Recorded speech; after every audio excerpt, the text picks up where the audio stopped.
Yes.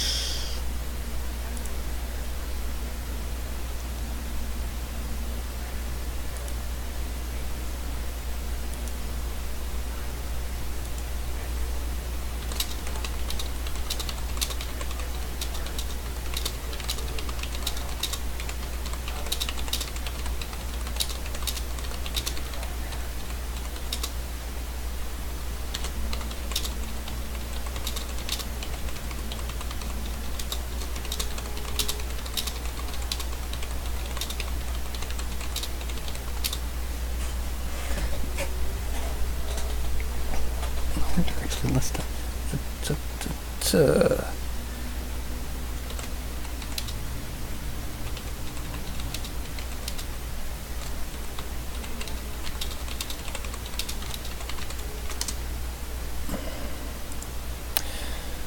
And for those of you watching on replay or on YouTube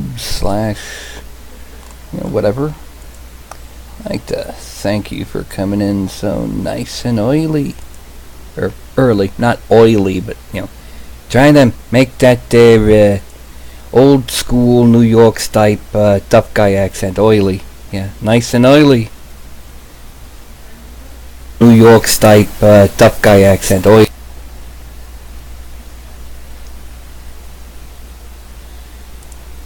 And now, welcome. Oh, I might as well. There we go. A bit more even lighting. As you can tell by the window right here, it's right around dusk here in Memphis, Tennessee. And even the cats are napping. Now, today I'm going to be sculpting as the title down here says, a Tiefling Warlock. Now, it's intended to be as close as I can get to making a figure that someone had suggested to me based on the character they play. Some of the details are a bit too fine to really get looking anywhere near decent on this scale that we're working with here. So I'm just going to get as close as I can, and we'll see what we can get doing. Let's see here. Did I get a response yet?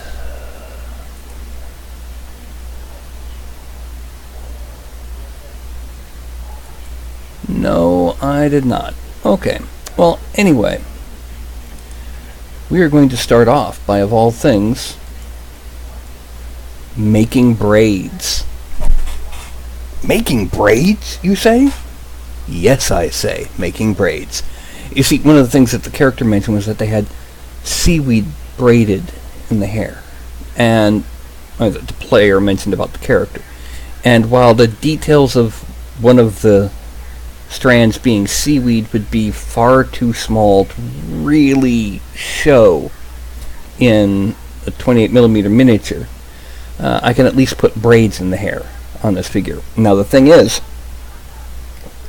it would be best for me just to go ahead and make one braid, articulate it, and then I can use it anywhere else I want later on. For example, I can make a braid in part of a barbarian or dwarf's beard. I can make the whole hair of a figure out of braids. That sort of thing. So what I've got here is this is 3D Studio Max. I've got the basic geometry for my female figure all loaded up and prepped. This is just so I can just have a place to work from and an idea on where to be. I've also got the figure unselectable. No matter how much I click on it, nothing happens. I can drag and no, nothing. Now, when making a braid, it's going to sound paradoxical, you don't want to actually braid tubes to make a hair braid. The reason for this, the strands of hair, when they are coming around and going through as you braid, they puff out on the outside but get tight again as they go between the other strands. So effectively, they're like this, not an even tube like you would get with, say, braiding strips of leather, which don't change their overall shape. So instead of actually making a braid, we're going to make something that kind of approximates a braid of hair. Okay? And to do that, we're going to start with a sphere. Move it to behind the head. Let's go ahead and hide the body. Now, we're going to drop this down to 12 segments. Z. And the next thing we're going to do is we're going to collapse it down to an edible poly. We're going to select all of the vertexes and we're going to shrink them just a little bit in this direction. And then we're going to use what's called an FFD box. In DAZ Studio, in 3D Studio Max, what that basically is it's a box where I can, for example, select those corner points and I move those corner points,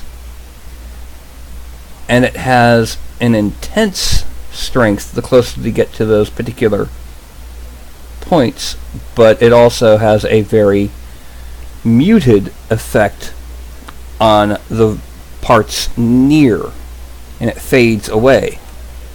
What this does is this allows you to make shapes and alter the general shape of an item without actually, really warping it. Okay.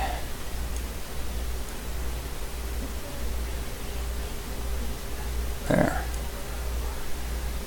And something else we gotta do is select those and narrow them a bit. Now we select this one. We're going to pull this out because what we want to do is we want to make this particular chunk of hair, in all actuality, kind of not quite teardrop shaped. Now I think we need to go ahead and stretch it vertically a little because, yeah, that's good. Collapse all. And now we have our basic shape.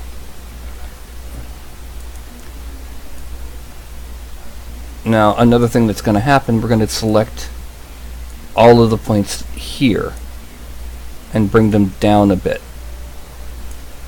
Deselect those points, bring them down a bit more. Okay. The next thing that we do is we go ahead and we move the pivot to 0 on the x-axis, so that we can then mirror it and copy. And what we're going to do is we're going to take this and we're going to drag it back so that the middle is kind of middle of what was the sphere is kind of at the end of what was that sphere. And it doesn't look quite even when you first look at it. Actually, we need to bring it just a little bit further up, about there. We also need to reset transform on this one. I've mentioned it before. When 3D Studio Max makes a what's the word I'm looking for? It makes a mirror. What it does is it scales at 100% negative, so it effectively turns inside out. By doing the reset transform and normal, what you're doing is you're restoring that direction of the normals. Now, we rotated them both 10 degrees inward to give it more of a look. Now, let's see how this looks when we have a couple of them. Enough? Okay. I'm thinking that wasn't enough, so it's making another 10 degrees. I've currently got it on what's called angle snap. I'm also going to bring it over about 0.22 millimeters, and this one over 0.22 or negative 0.22, and a bit further forward. Actually, yeah, let's bring this back over. The 10 was good, it was just the distance that was not. Okay, now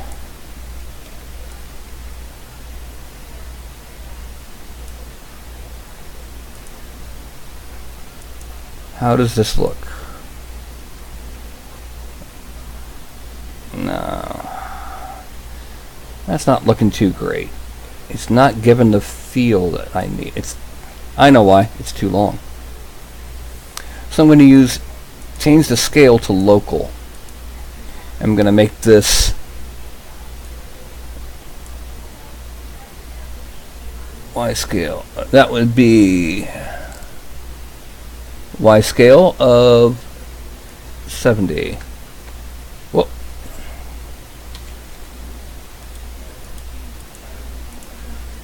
That would be Z scale of 70.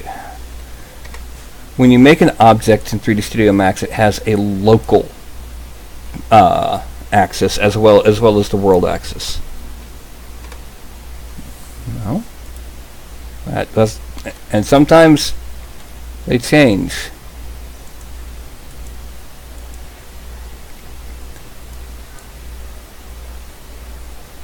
Okay. And let's bring him forward. Okay, and then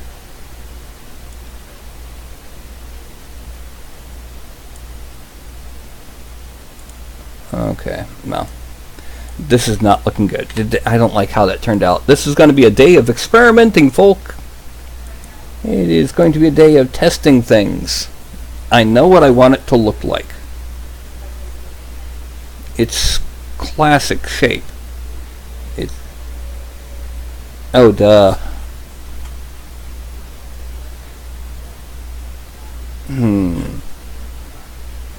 Yes, you are watching me. Hey, object. How's it going, man? Let's go into... let's see.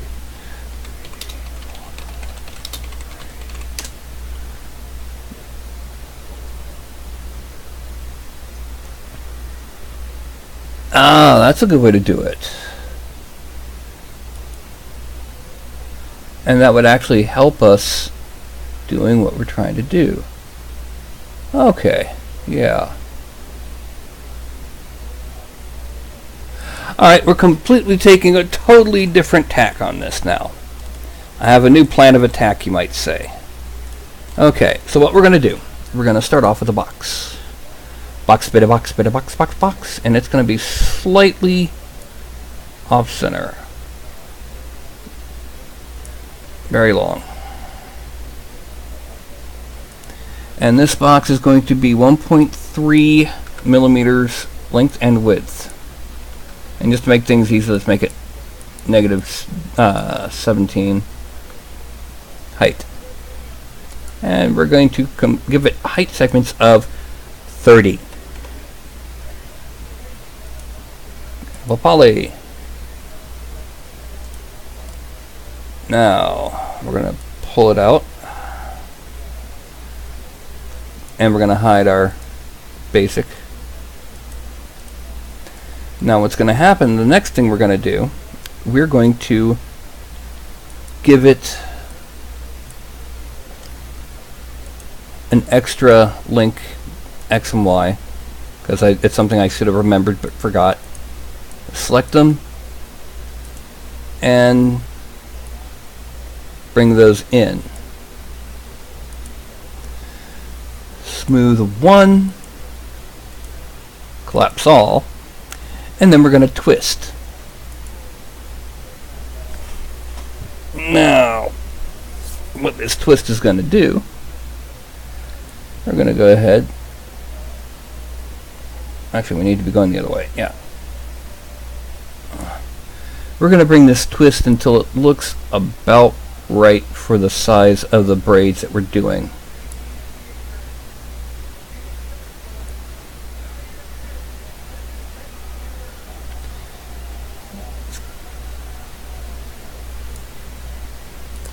Okay, one thing we gotta do, gotta make this a bit bigger, just a bit, because this is a situation where we want the braids to be larger than usual, simply because when you go and actually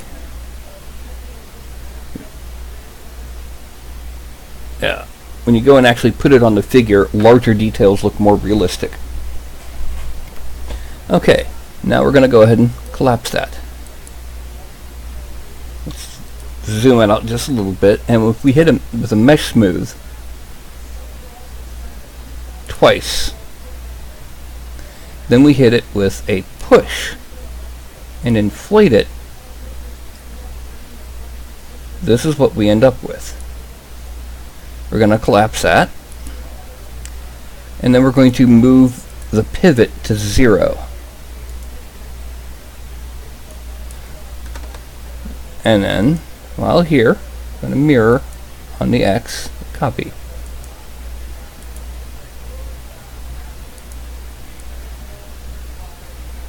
Okay, that's not quite what we want, so let's delete this one. We're going to select all of the vertexes and move it to the side.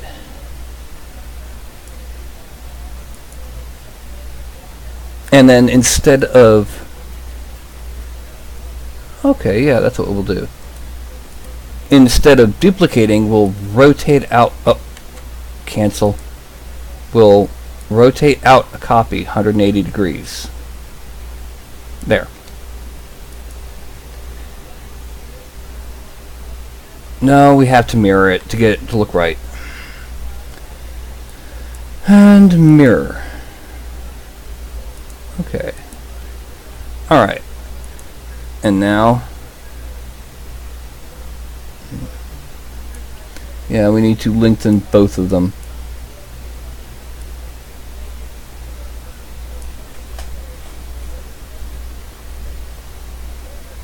I see. I see what I did. Delete. And go to cylinder. Alright, go to box. Go to box. Make one just as big.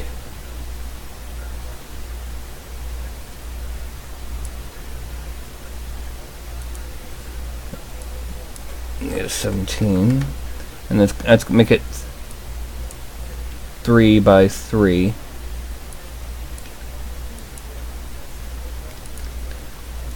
Editable poly, and delete this sucker. We gotta make this a color that we can see. Let's make it that bright blue. Okay, now the thing is, we now need to select all of these vertexes and rotate it 45 degrees. Then we select these vertexes and scale them in.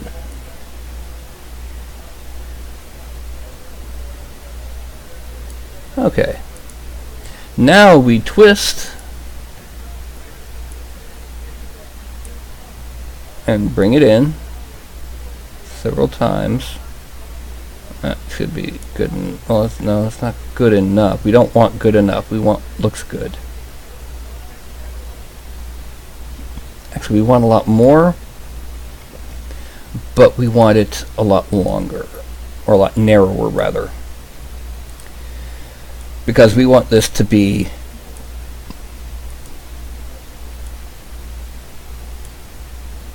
something that can be used for multiple... Oh.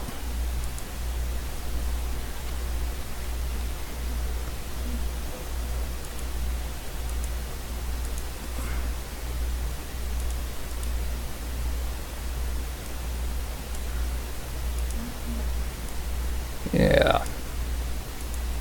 Twist. That should be good. And then if we hit a mesh smooth on top of that and a push on top of that until we have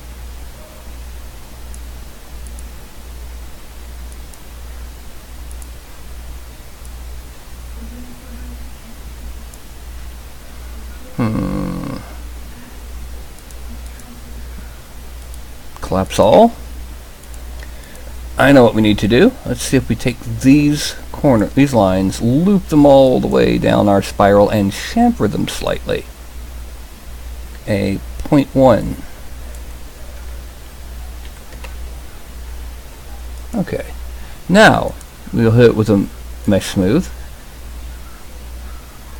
2, and push it out.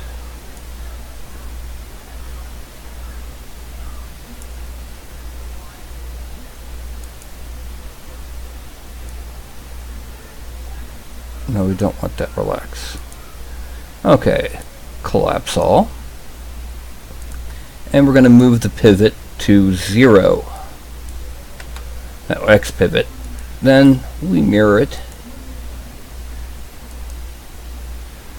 And as usual, reset selected, normal, invert, collapse all, and we can go ahead and attach that. Then let's go ahead and make it longer. We're going to relax it a little and push it some more. No, we don't want to relax.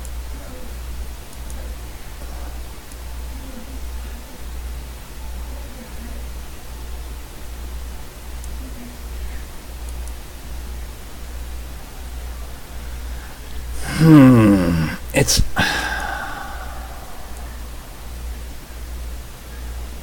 where did I go wrong? Okay, let's try this. I wish there was a... Yeah, gonna just do this box again, yay! I wish there was a sort of...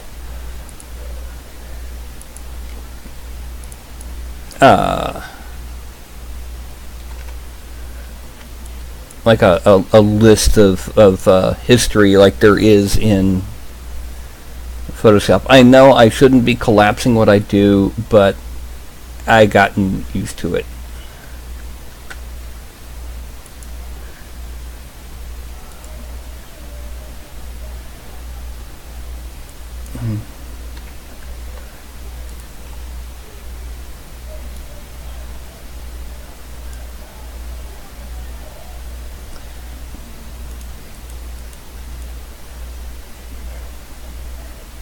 Okay, so let's put this in position, delete this, yay, rotate it 45, I'm not a smooth operator on the 45, collapse it all, editable poly,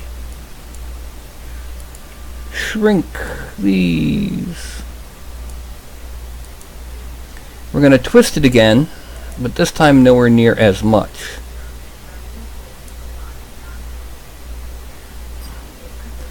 And then if we then mesh smooth and push,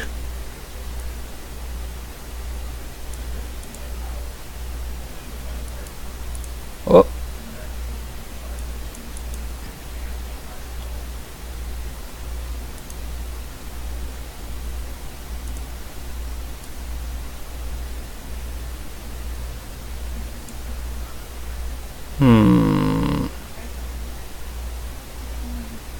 let's go back to here. Let's select these lines. I'm sorry it's taken so long. I'm being a bit of an experimenter here, trying to create these braids.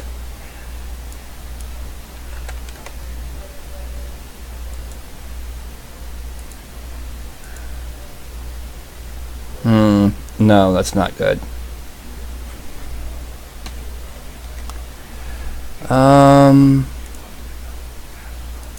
We select these two edges. See, I remember how I did it when I was actually physically sculpting.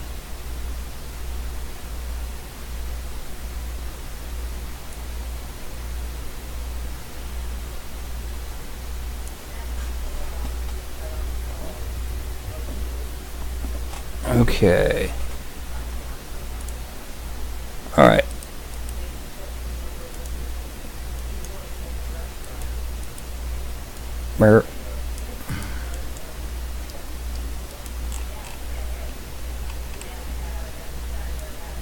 There we go. That's what I want.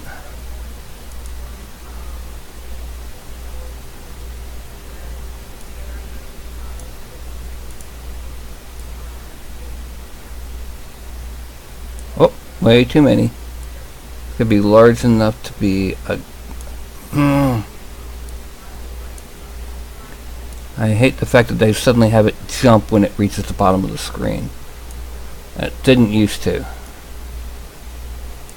Okay.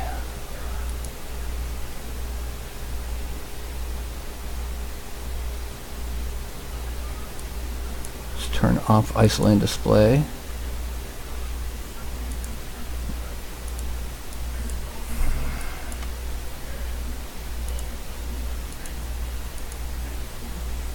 There we go. Let's unpush some. Yeah, there we go. Collapse all. Now we're going to move this effect pivot only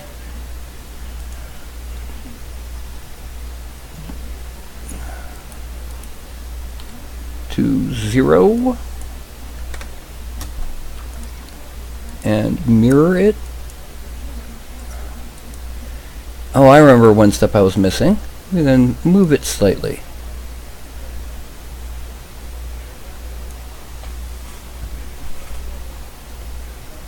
And this gives us a bit of a braid. Do I need to bring it over tighter or...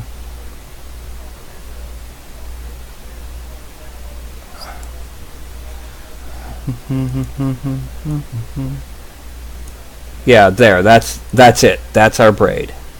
So let's reset selected, normal, collapse all, select this one,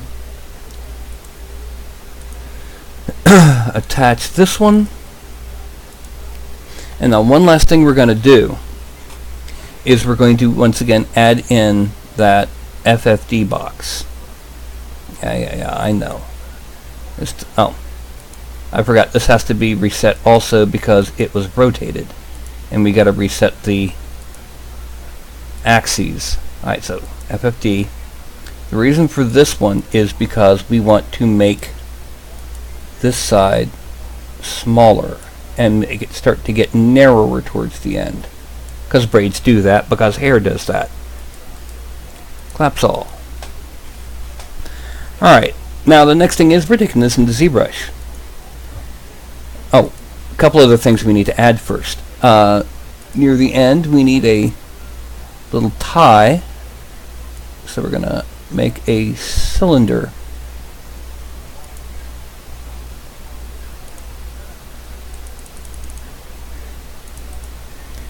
And we're going to move it way down here. Now, that reminds me, I need to move this to a 0x. Center this. And move it to a 0x. Make it an easy Z to remember, namely 30. So this one's also 30. And then we need to go in and start tweaking vertexes so that... Oh, that's pretty good. Go back to Editable Poly. We're going to select these verts, make them a bit wider, like that. Make them a bit further out, like that. Then we're going to select those edges, and we're going to connect them twice, and widen the distance between them so that the edges right here are about as long as the edges right here. That'll give us a more even curve to represent a softer thing like a cloth scrunchie. On the other hand, let's see, let's go to the back. We select these vertexes and the ones exactly diametrically opposite and give it a bit of soft selection. Not a lot, just a bit. And reduce the influence quite a bit. and then we bring them in just a bit. Yeah, there we go.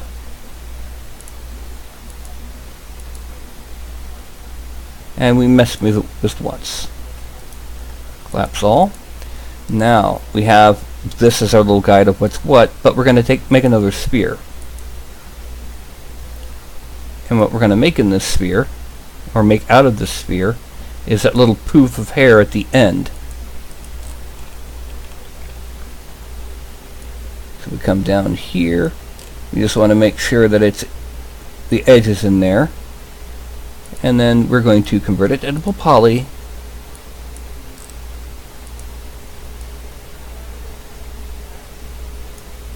We're going to narrow this part because it's a bit too large like this. And then we're going to grab these, pull them out here, grab this last one, pull it out here. Then we're going to select this one, this edge, loop it around, and chamfer. A bit too much, but yeah, that's good. And then we're going to mesh smooth it once or twice just to get the polygon density up to where the others are.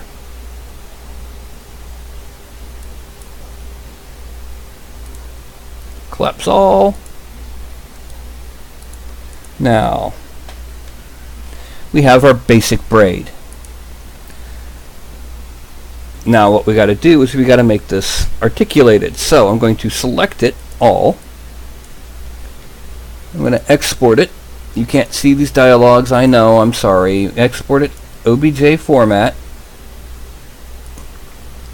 And I'm going to be saying it to my working directory for this broadcast.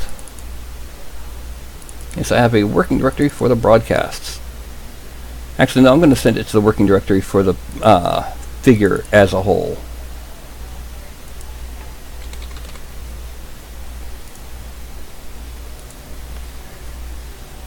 And then I go ahead and delete it. Next thing after this is I take it into ZBrush. So I need to go ahead and open up ZBrush in here.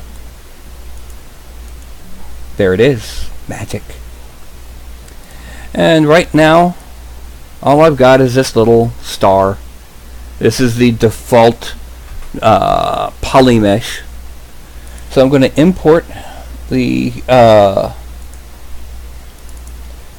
basic braid. And all I'm going to do, I'm going to go ahead, take it and go to geometry and start dividing until it's 1.8 million, 1.18 million. Delete lower and dynamesh it with 256 segments. Now what that does, that makes it a single cohesive surface. Now the problem here is, it's only 16,000, but what I was going to say is I need to exaggerate the differences between these segments. So I need to break out my tablet, my trusty Wacom or Wacom, or see, Wacom I don't like. It sounds like that's what you do to somebody who's who's squealed on you, is you whack 'em. Yeah, once again with that old school fake New York stereotype. You gotta whack 'em, you hear? All right, where's the slash brush? There it is. Yeah. Just take the intensity down just a little bit, make it smaller, and we're just going to start off by and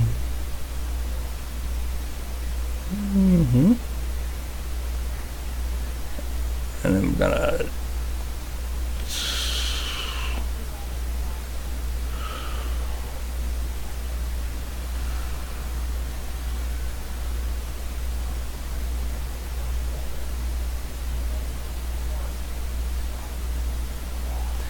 okay, now the problem with it now is just the draw size is too high. Let's bring the draw size down.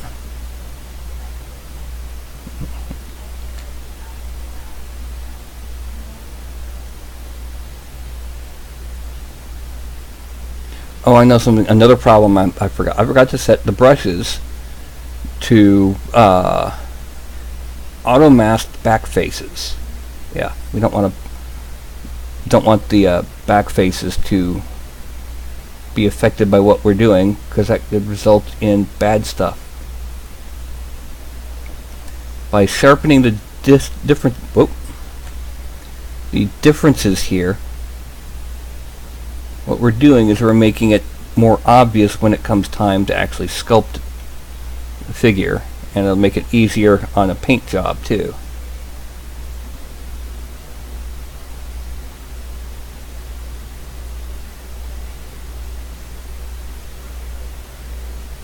And so we're taking every scene and making it exaggerated.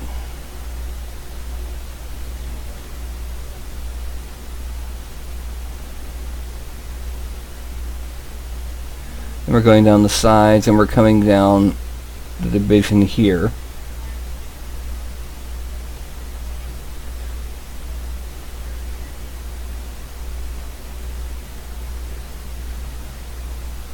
And the result is this will look more and more like actual braids.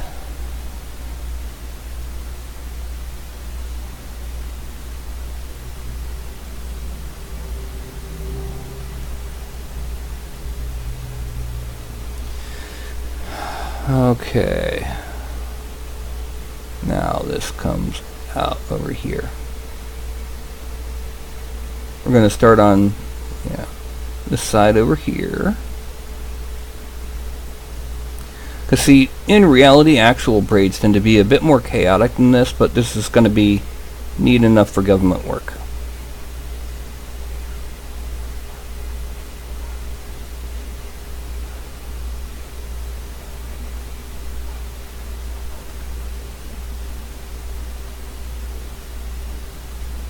Okay, now let's frame it, zoom out.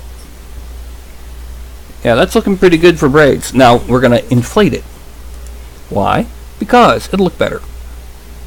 That's always a good excuse to do anything, is if you think it will make it look better.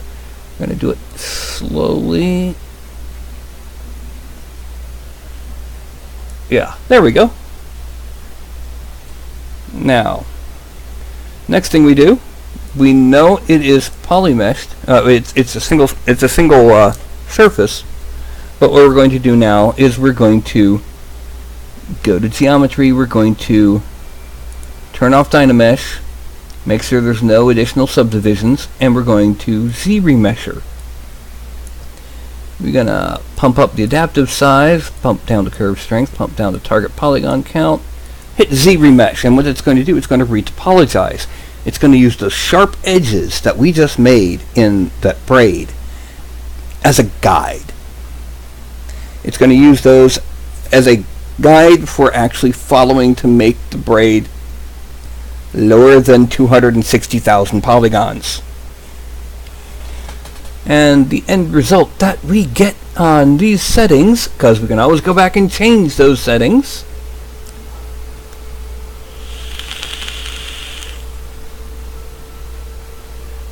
$25,000 polygons. That's still a bit high.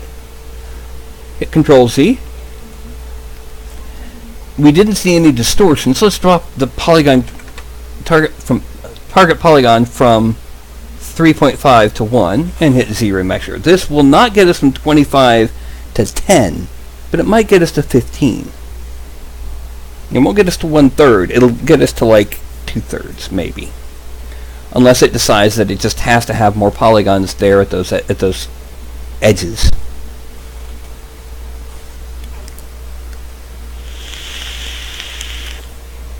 And now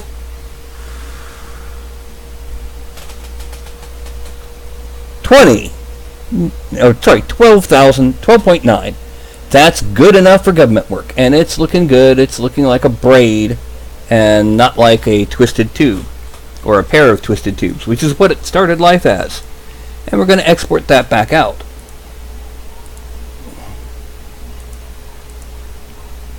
Okay, now we take this back into 3D Studio Max. Why, you say? Because we need to set it up for rigging. Import braid.obj.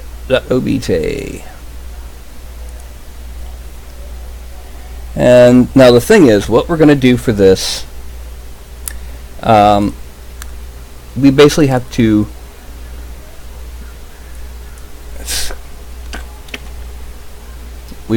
select segments. So I'm going to make the middle of each side view braid a segment. Select. And we detach. I'm using Control V to put braid in because since it's already called braid, it'll change this to braid 001. This to braid 002.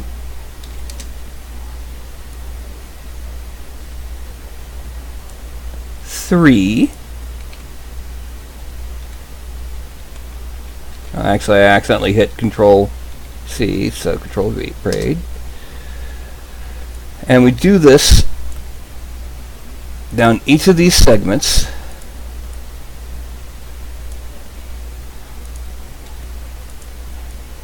And to there.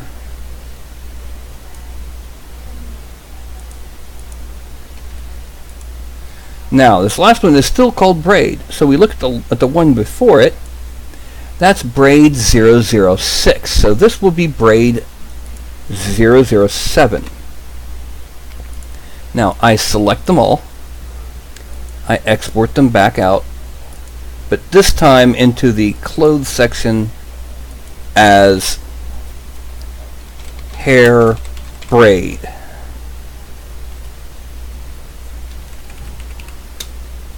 Save. Export. And done.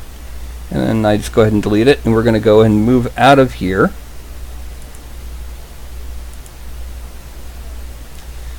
And what we're going to do in what's coming up next is Daz Studio. Here. There is currently nothing in the screen. Yes, that is correct, because we are going to figure setup. Now, I don't have this visible, and in fact, for some stupid, bizarre reason, this does not show up in OBS. It doesn't show up in XSplit. It doesn't show up in anything except as an empty screen. But all I'm doing is I'm using an app to make sure to weld all of the segments of that hair braid. Because when I made them separate groups for the making of the bones, the end result is that it also split all those vertices.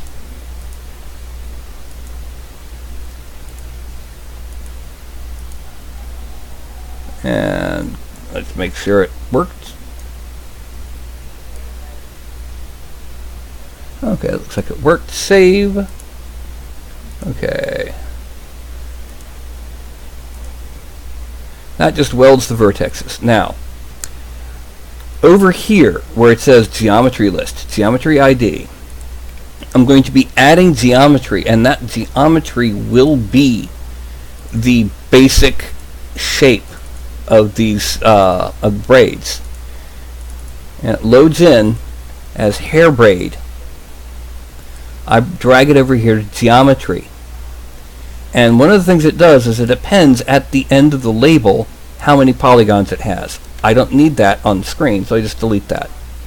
Now, we have the list of body parts. Braid 1 through braid 7. I grab braid 7, drag it down to braid 6. Drag 6 up to 5, 5 up to 4, and so on until I've made the chain from 1 to 7. Now, the order is the order of which is called twist, which is called side to side, and which is called bend. Now, unlike 3D printing, this program uses Y as up and down, Z as in and out, and X as side to side. So we want the twist to be on the Z axis, the side to side to be on the Y, and the bend to be on the X. So that will be ZYX for all of these. I have to go in manually, ZYX, right click where it says order, and choose that ZYX for all of them.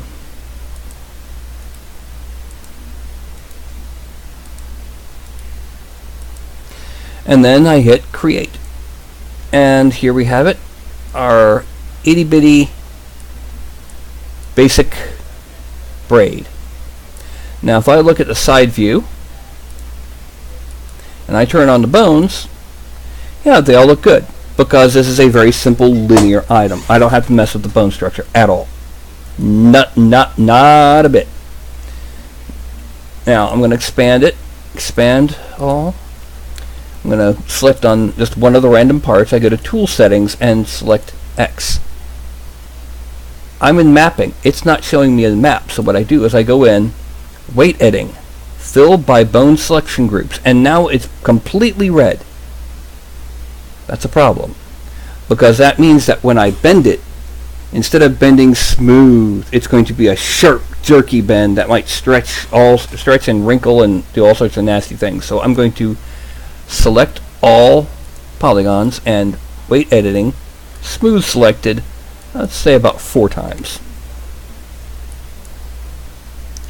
That's not enough. That will bend badly. I mean, let me show you what I mean. Bend. See how sharp that is? We want that to be a smooth bend. So I'm going back to smooth selected, but this time it's going to be 20. If I then go to 4 and bend back down, it's still a bit of a sharp bend. So that's still not quite enough. So I'm going to weight editing, smooth selected, another 25. Okay. Now if I take the same one here and I bend it this way, we're still getting it. So smooth selected, and we're going to make it 50. This means our total selection amounts, the total smoothing amounts are 100 per segment. Okay, that's good enough. Now we go to the Y, weight editing, smooth selected, 100.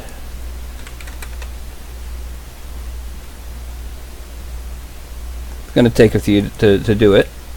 And smooth selected, 100. Weight editing, smooth selected, 100. That's for scaling this last map. Now we're going to go ahead, geometry selection, clear selection, and we're going to go back to this perspective view, and we're going to select these two and set them to 0 because we want this nice and straight when we save it. So we're going to select hair braid, file, save as, support asset, figure, prop, and assets. It's going to open up a dialog box. Again, you can't see it. I'm putting it under clothing, them, long braid. Now I'm going to make this one short braid because I might make another one like it, but with lots more segments to represent more of the longer, thinner braids. Short braid. Save. Product name of miniatures, because that's the director. The product name is actually the directory that I'm saving it to. And now when I go to my content library, my library, people, miniatures, clothing, them, it's right down here. Right down there at the very bottom. And now I'm going to delete this. Not from my directory, but from the scene. The reason is because it is time to load in the female base and start working on the actual figure itself. Yay! And now I'm going to load in. Now this is going to be a tiefling. The reason for that is because it's the character's choice, the player's choice. So we go to races, we go to elf, and we're going, because that's the closest thing we have to a tiefling on here, but we're going back to general, and we're going to scale it. Oh, hold on. Content library. Loading tiefling horns again. we're going to lower it down just a little bit because it's slightly shorter than the... Oh, too much. Slightly shorter than the male figure that I had modeled these on. But that's our tiefling horns. And we're going to parent them to her head. So that way, whatever we do to her head happens to those horns. The next thing is we're going to add in... I made a lizard man tail a while back to fit on the reptilian. That's obviously way too thick to be a tiefling tail. However, I also made a morph to make it thinner. And then we're going to expand from selected. I'm going to select... I'm going to first lower it. Bing, bing. Then I'm going to, from the base, bend it. Oh, we can bring it up a bit then. And that sits right where a tail would be for a living thing. So now I'm going to take this and I'm going to parent it to the hip. Now the thing is, this specific tiefling character is supposed to be somewhat small. So I'm going to scale her 95%. Let's make that 90. Okay, so now we have our small tiefling. That is our character we are going to be posing next. Yes, posing comes next. After nearly an hour spent on making the stupid braids. We need to add the braids before we start posing. Now, most tieflings kind of have like an extreme widow's peak because they have hair between their horns, but no hair where their horns are, because, no, hey, they're horns. Alright, so what I'm going to do is I'm going to load in another one of these, or load in one of these braids.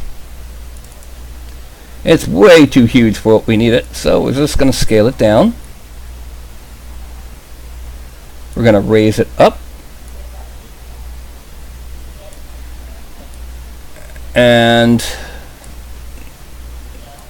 we're actually going to go ahead and move it. We're going to scale it just a little bit more. And raise it up again.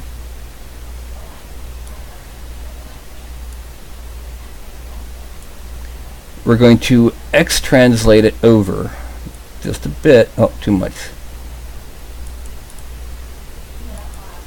0.75. Not too much. 0.5.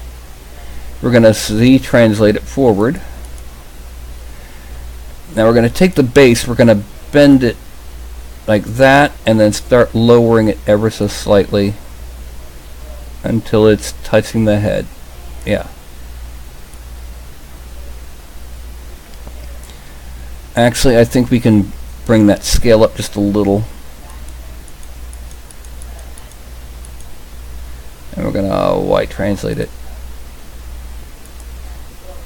26.25. Yeah.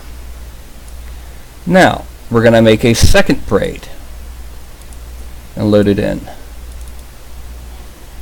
We're going to then go back to our parameters and we're going to copy figure.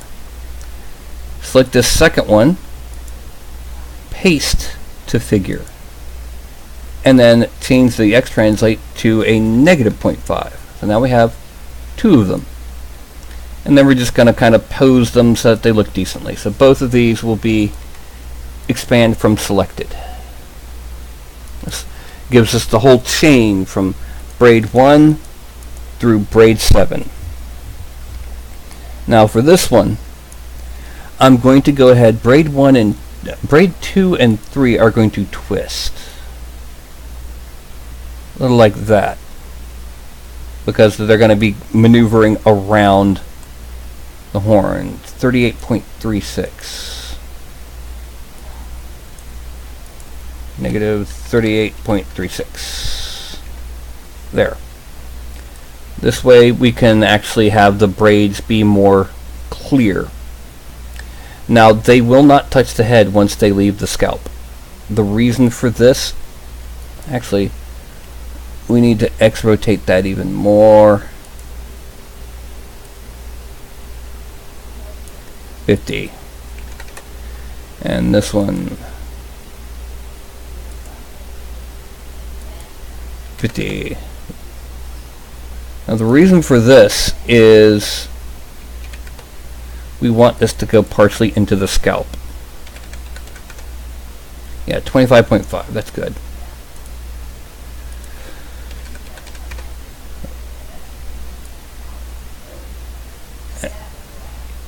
And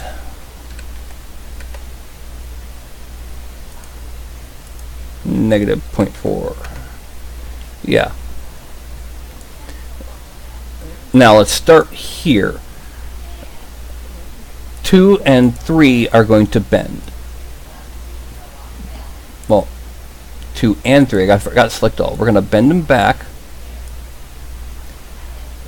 And we're going to side to side number 3 just a little bit to get it away from the horn.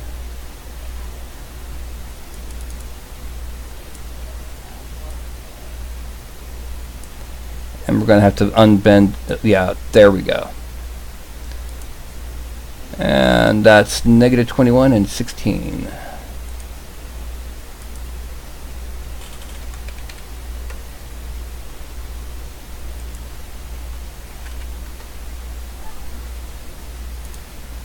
And then we're going to bend this one just a little bit less. Now 4, we're going to bend it slightly, and we're going to side to side it slightly. And we're going to twist it back.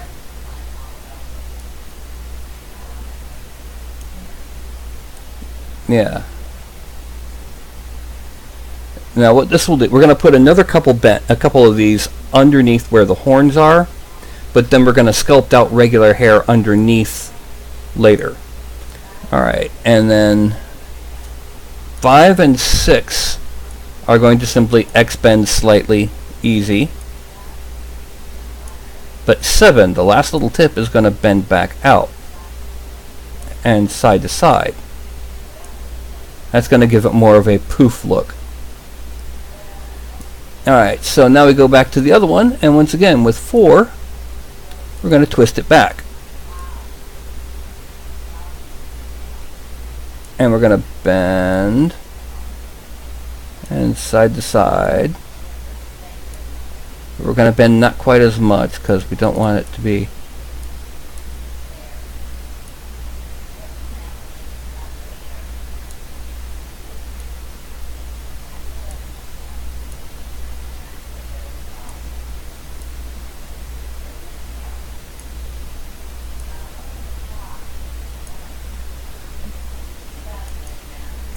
okay, and we're going to bend them some more. This detail level probably would be overkill for an FDM printer. I'm just going to side to side it.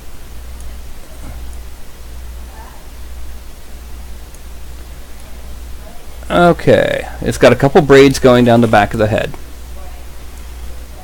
Pardon me, I got to get some soda.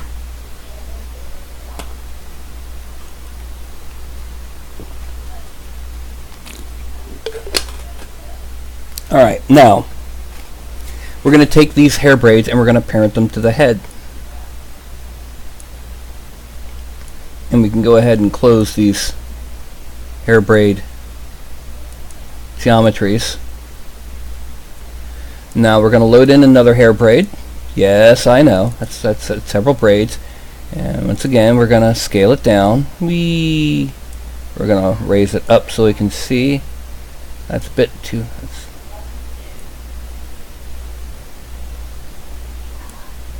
X translated over to the side, just so we can get an idea on where it's going to go.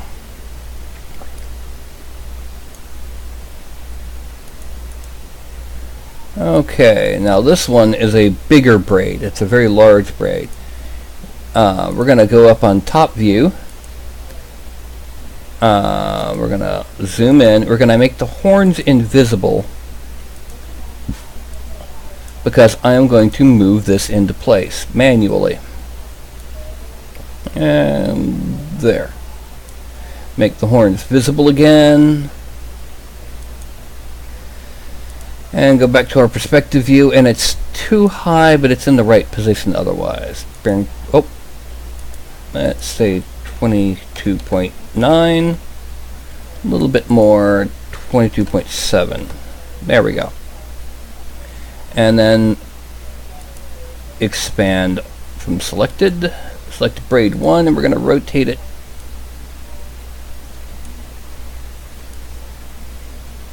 there.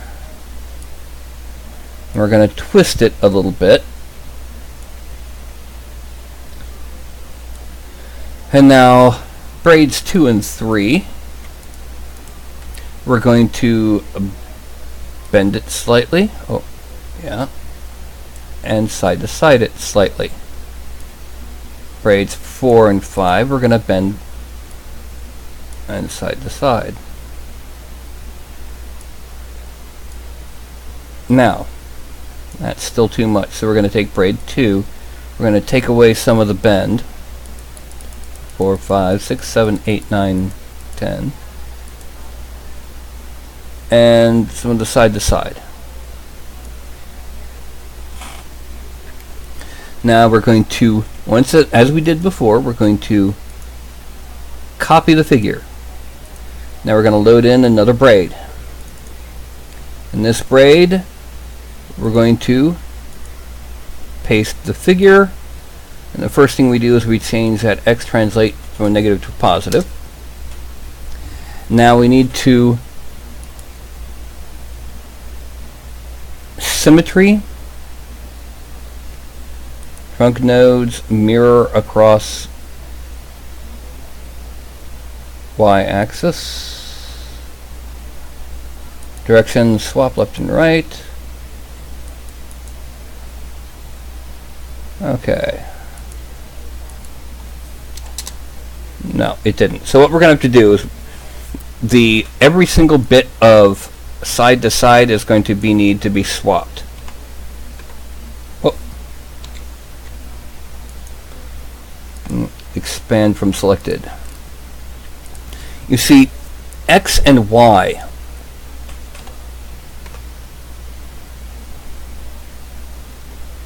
will have a tendency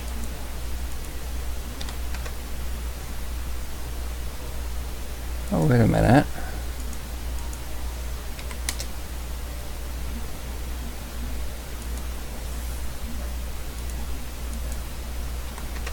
Yeah. X and Y have a tendency to, they need to be mirrored. They're inverse of each other when you mirror something across the x-axis.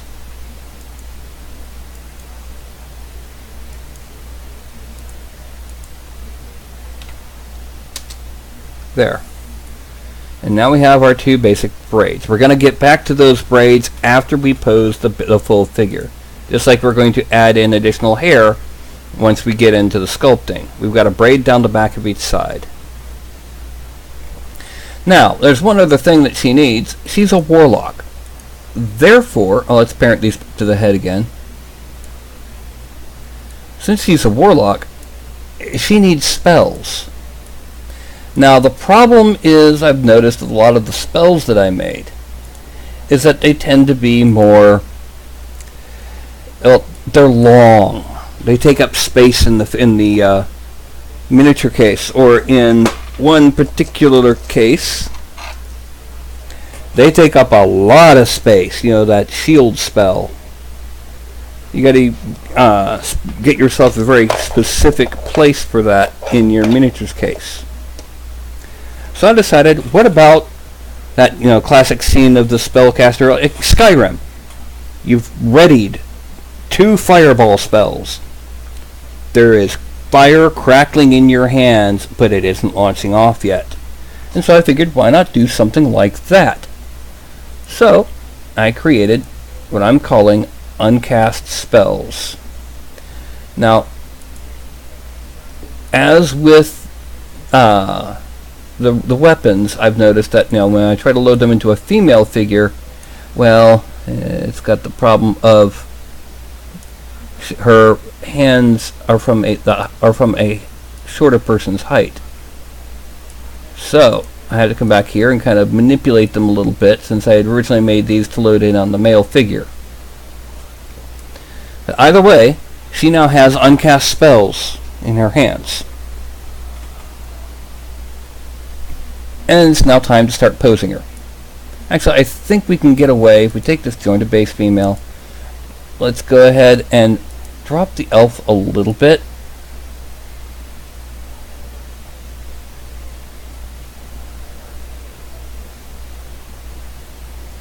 Yeah, about 50%.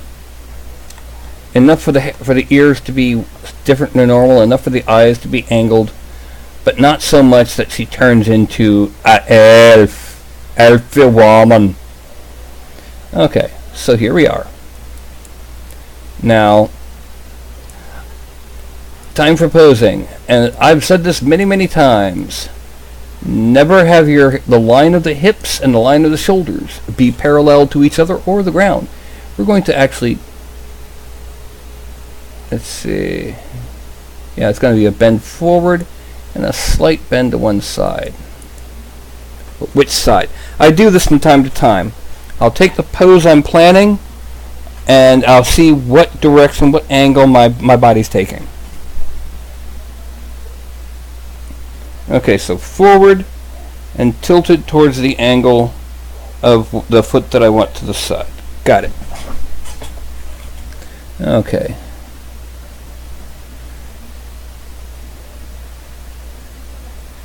What's going to happen, this particular pose, yeah, she's going to have her hip cocked,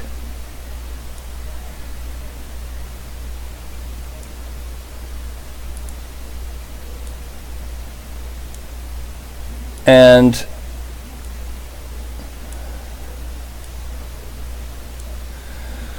her one hand down here, the other back here. Now we get this leg almost straight below.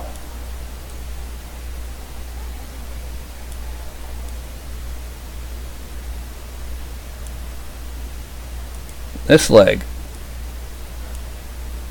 Let's go ahead and get it way out to the side so we can hit Control D, and we need to straighten up the other leg. Well, the other foot at least.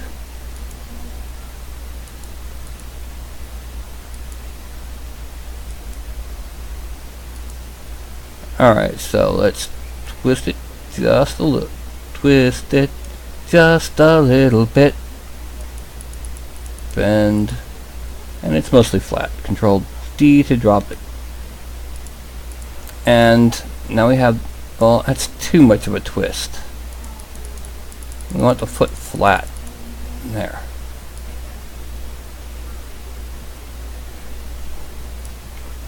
Now let's undo that much side to side. Twist it out. Okay. It's not cocking enough. The hip's not cocked enough. I'm not.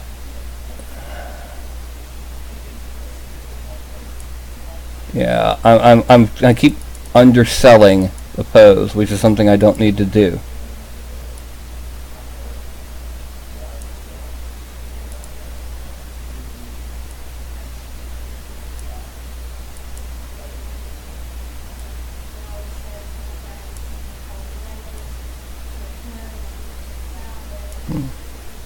Let's see.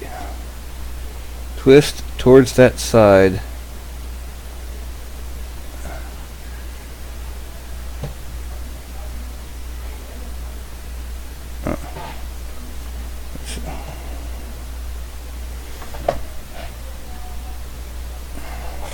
It's hard to do sitting down.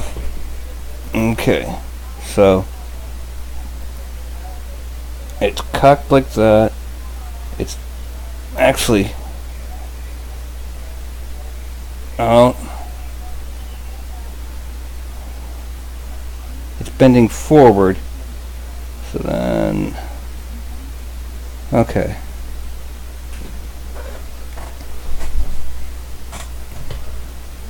Alright. Side to side a bit. There. And then the chest side to side.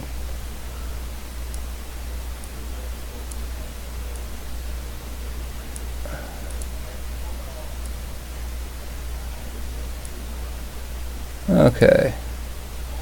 Now we don't need that much side to side for this foot, but we do need to get rid of some bend and some of that twist. And we're going to bend the toe because we want this to be very much attitude. Okay, that's a bit too much. Okay, I went too far in the opposite direction.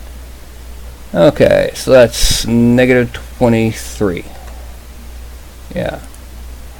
Side to side. And bring that down. Yeah, that's going to look good. And front view, just so we can see the toe is bent. And twist. Bend it up some more.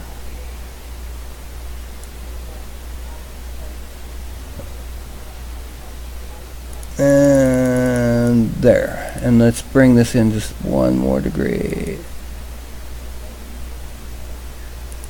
Perspective. Yeah. That snake just not quite as much side to side.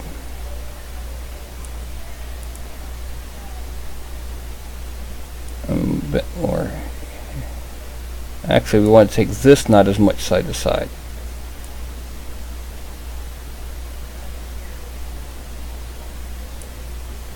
Yeah.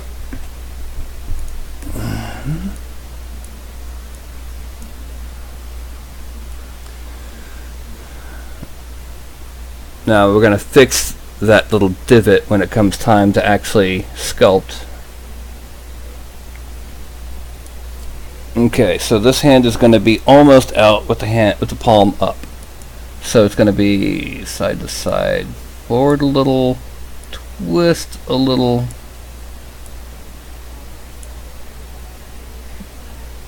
Actually, I need to make this a bit more like that because we don't want it parallel. Alright, grab this, twist a good bit, and we're going to unbend it and bring it forward. And this one, twist,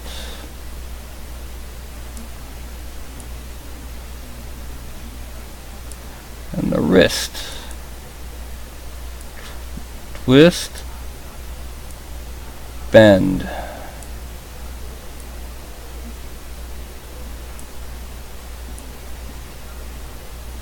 And it's too much bend.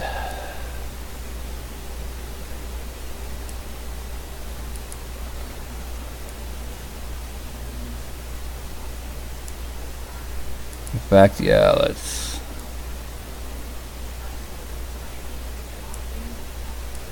And this one will be more down near the body, and then bend it up and twist it and bend this back.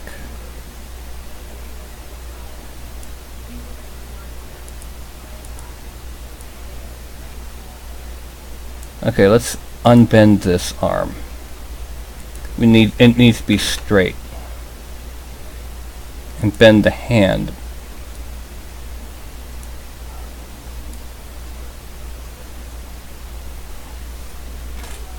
Now that's a pose with attitude. Now we need to go ahead and deal with the tail. Okay.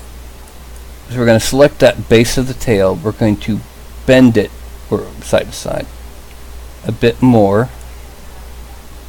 And then we're going to take the tail, go up a bit.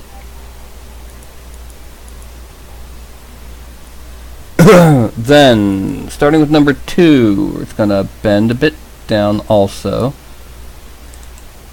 And then from there to there, it's going to come back. Back. Curl up. Actually, let's take tail 3 and make that a lower bend. That's got a nice curve to it now, but we need to do a bit of a side to side. So tails 2 and 3 are going to go that way. Tails 4 through 6 are going to go up. Actually, tail 4 is going to go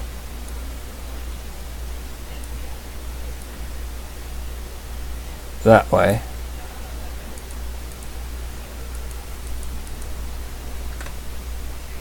And that gives it more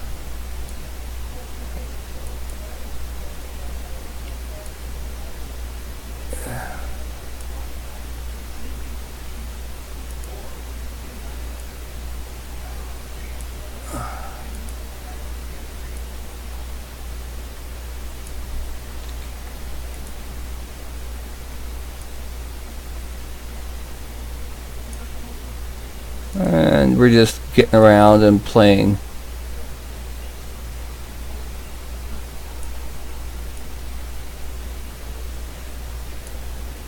Yeah. Another thing to remember is this will cause it to need more corrections during sculpting. Actually, what we need to do is we need to bring this forward or out of her body because it's embedded in her body. We don't want that.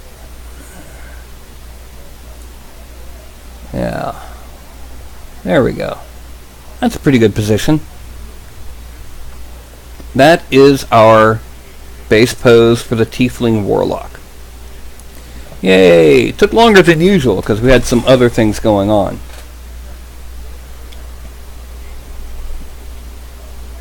Now,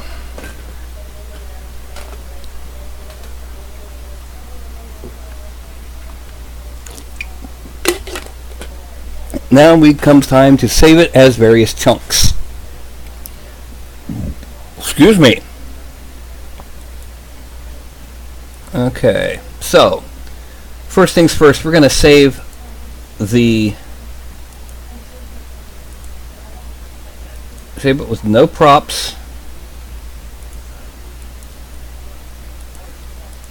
Actually, let's go ahead and save it with the horns. Okay. File, export, and we're going to be saving this into our directory for the show. Tiefling Warlock, or the Tief War Body. Something simple. Tief War Body. Accept. Now we're going to hide the body and the horns and make all of our braids visible. File, save as, file, export, Tief War braids, because we want them to be accessible when it comes time to making the hair. And actually, come to think of it, let's turn off the braids and turn the tail on because we also want to merge the tail. No, we don't. No, we don't. Let's turn this on. Want the tail separate. File. Export. Tief War tail. And just to let you know, it has started raining pretty hard here. So if I vanish, it's just a matter of And then the spells. File, export. Tief War spells.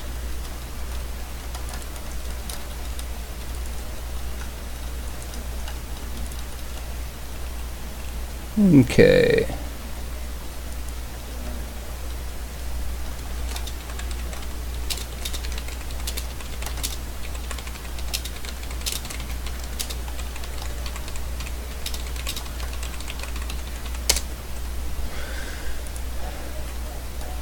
Alright, now the next step, now that we've got everything exported out, is we go to ZBrush. Hey, weren't we just here? Yeah, we were playing with that there thingy.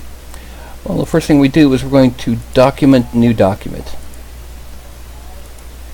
because this will let us reset our scale implements. And then while we're here, we're going into the import the first of all the tiefling's body. We're going to draw it into the screen. Edit. We're going to frame, zoom out. That is the basic shape of the body, and you can see we really need to fix that butt, because that is a bad looking butt. Okay. Then we're going to add subtools. We're going to append our little polymesh thingy, which will import as the braids. We're going to append another polymesh thingy as a subtool, which will be the spells. And then we're going to append yet another polymesh that we will import the tail. Now we're going to move that tail up by near the body, and we're going to hide everything but the body.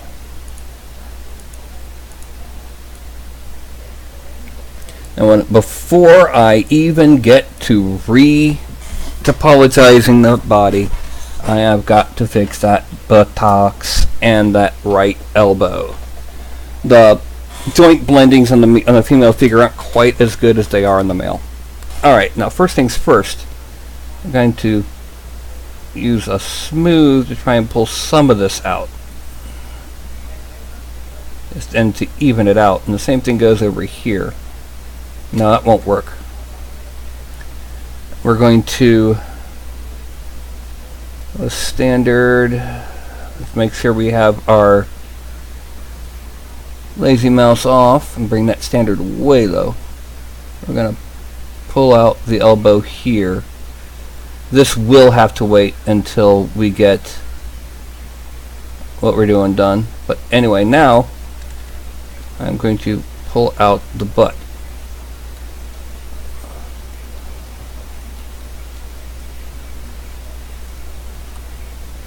Because, yes, Warlock female tieflings tend to be the seductress type, so we want to make sure that our little tiefling has a butt.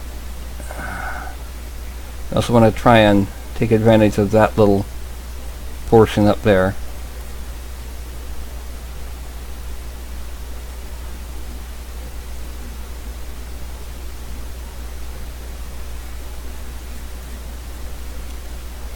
Let's reduce the intensity of the smooth quite a lot.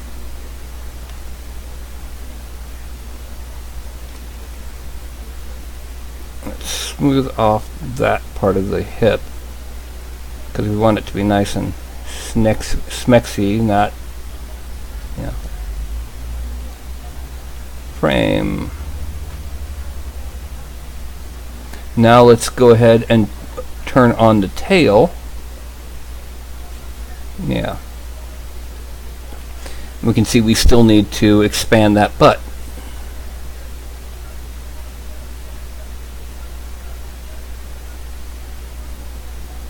Yeah, there's some junk in the trunk.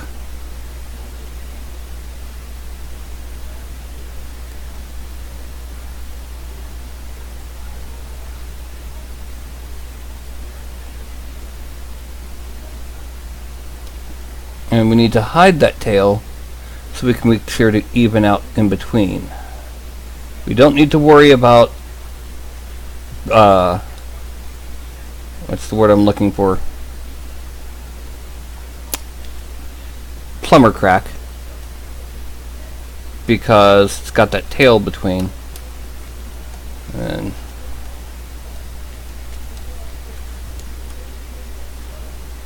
zoom off the top, skim some off the top. And when we bring in the tail again, that's a bit too much over here. Let's bring some down. We don't want it to look like, we don't want Kim Kardashian to go, yeah, you need to take a little bit off there. We want it to look as naturalistic and shapely as possible.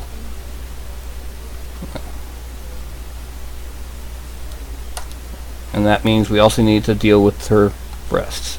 They will most likely be mostly covered by whatever clothes we put on her. But we will probably still give her cleavage because she's a tiefling. And tieflings are descended from demonic creatures that seduce mortals. And that seduction usually means high charisma, which in fact most tieflings have a high charisma. That's one of their racial bonuses.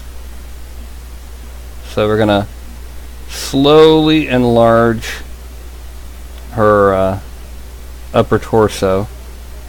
Yeah, I know. I'm being cheesy by being so discreet about explaining that. Yeah, she got big boobs. Anyway, smooth out some of these lines here. Frame. Now we need to give it some gravity. Let's get some move. Move topological will do. And make it bigger. And drag it down.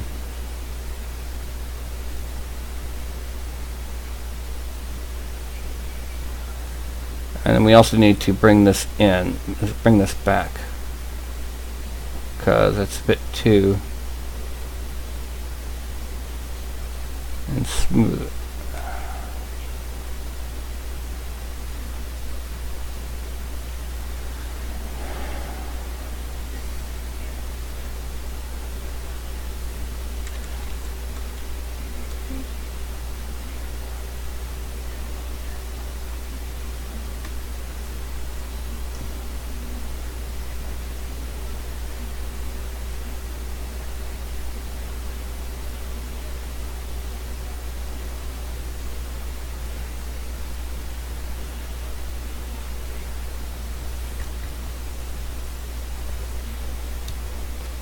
We need to dig in a little here because that's a bit too, and smooth it. Once again, smooth to make it more natural, not as angled.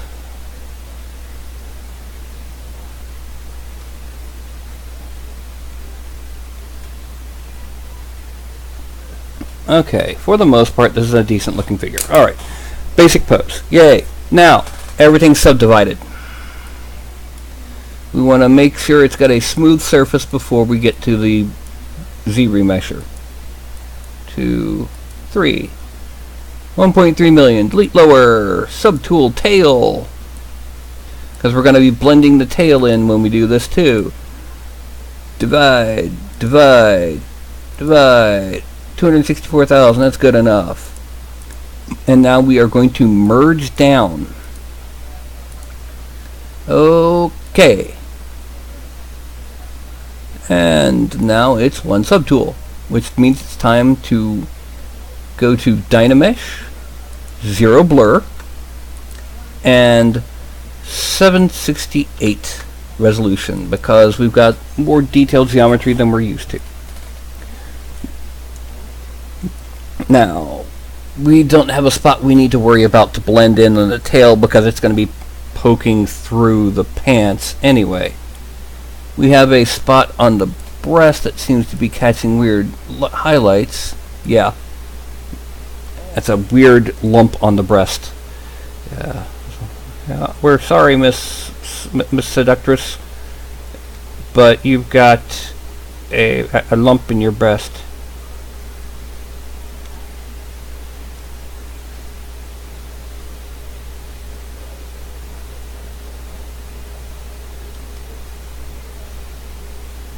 So we need to make sure we shape these a bit, because we want the figure to look like a woman, not like somebody with weird tumors.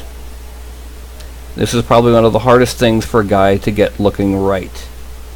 It does not matter if they're off-center, if they're uneven, or what have you, because in the real world, women usually have non-symmetrical breasts, one larger than the other. Which one's larger depends on the woman, but still. Okay, but more importantly than the horns and the tail was this elbow. We can easily now fix all of the problems with this elbow with the smooth brush. And then go back in later and deal with it when it comes time to add the clothing. Okay. And that elbow is mostly fixed. There's a lot of things we can do, like inflating this section to give it back a lot of the depth it lost from this. Anyway, we hoe them out. Now, did the person who was watching make it in? Vulpes? I see Outcast. Yes. Vulpes, if you're watching, just feel free. Right now, I've only got your actual figure's basic shape done and pose done.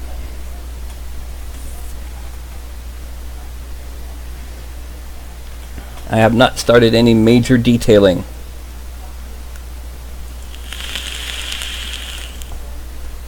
The next step will be clothing. And what I can do... Oh. Yeah, let's go ahead and make these go bye-bye. We're hiding parts of the body. The reason being is because... Oh boy, that's a problem. We can't have the hips hidden. What caused the hips to go boom?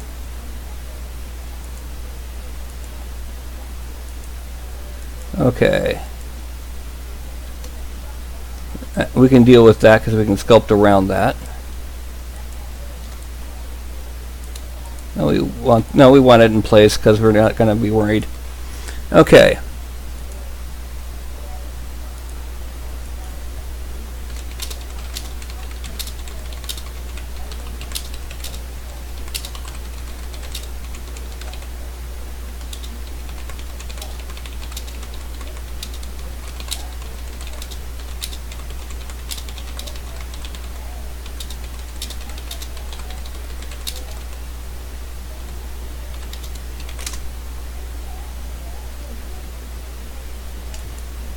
So, I'm going to pause for a minute with this, looking at the attitude. Let's go ahead and move her out from underneath my camera and add on, make visible the braids and the war spells. The spells have to be tweaked so they look more like whatever element that this person decides they want. Also, this is not the only hair. There will be other hair. The braids are just going to be resting on top of the other hair.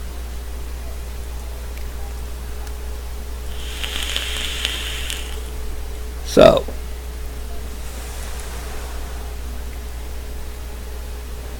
let me poke my head in and just see how some things are going.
Okay.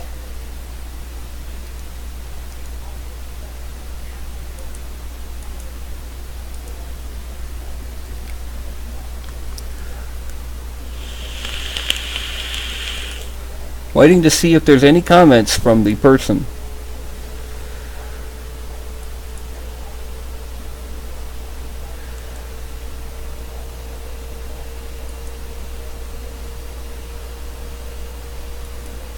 What the heck?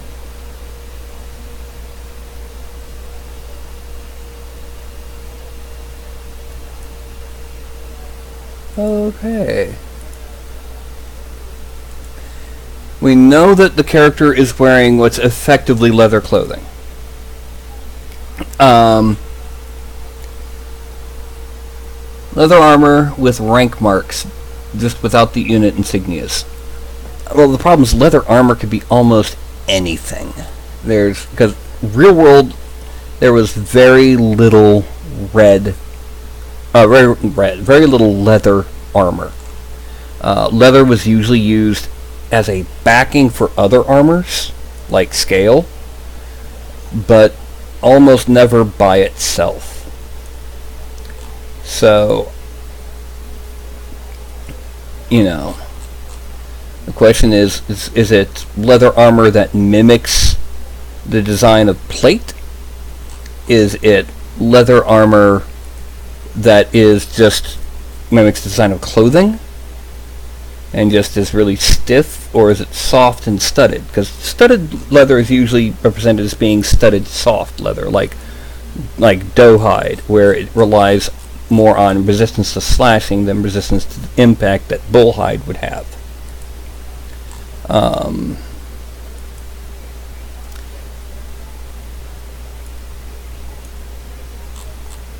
Let's see. Well, still not getting any word from the creator, from the character owner. This is going to be a long sculpt tonight.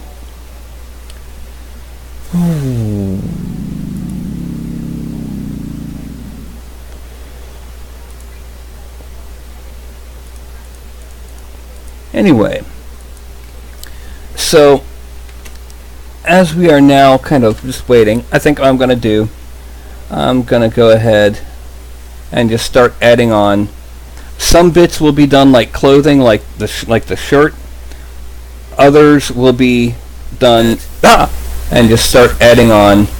Some bits will be done like, sorry, when I refreshed it, for some reason it did not keep the memory that I had muted my feed, and so all of a sudden I have my own voice yelling in my ear. Alright, so yeah, we're going to go ahead. We're going to assume that the pants and the shirt are going to be clothing-like, but we're going to give her bracers, and we're going to give her boots. Well, yeah, possibly some thigh plates. Okay, now let's make these invisible, and we're going to start off. We're going to make her cleavage first.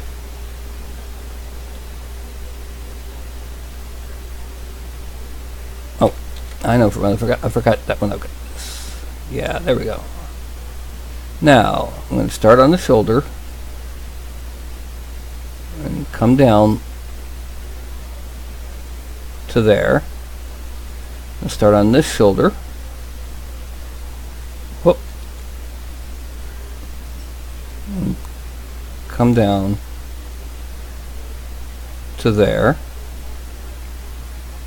It's going to be coming a little bit more off center because it's got a point towards the hip. Okay. And then I'm going to come around.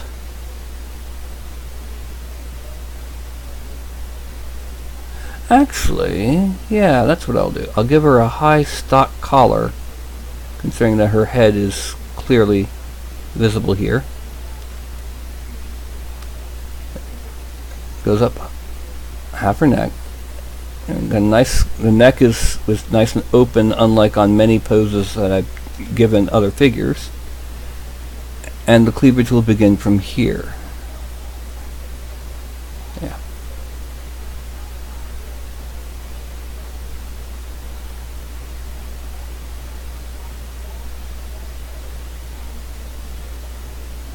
Okay.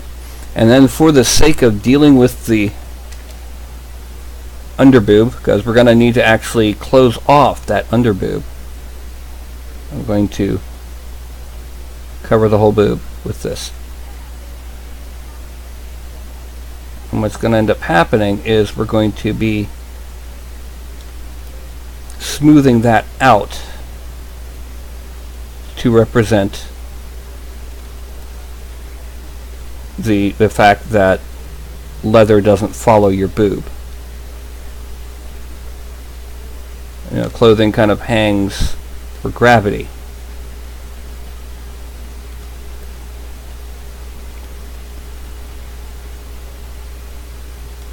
Okay, and then we gotta make it smaller and erase the masking on the arm.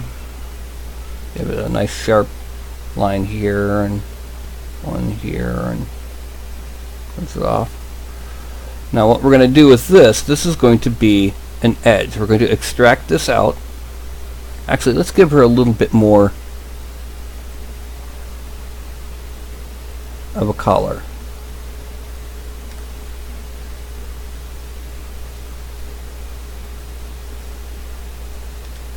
Now I will warn you, when I extract this, it's going to look unnatural. It's going to look way too big. Okay?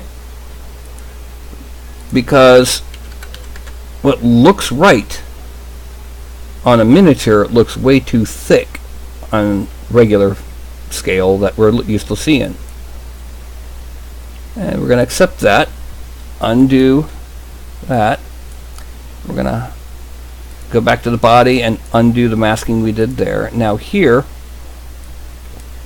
we go to geometry and we're going to do a 256 resolution Dynamesh on the top.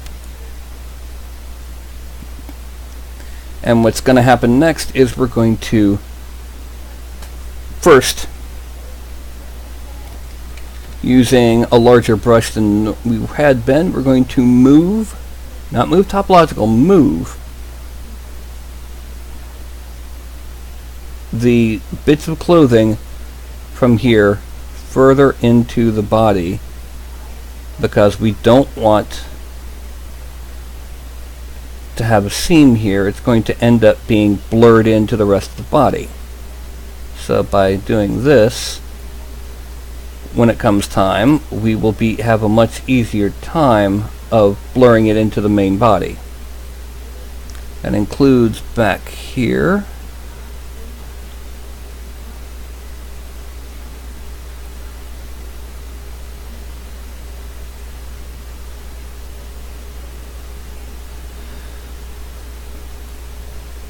Under here. Oh, we're going to need to make a smaller brush for this part.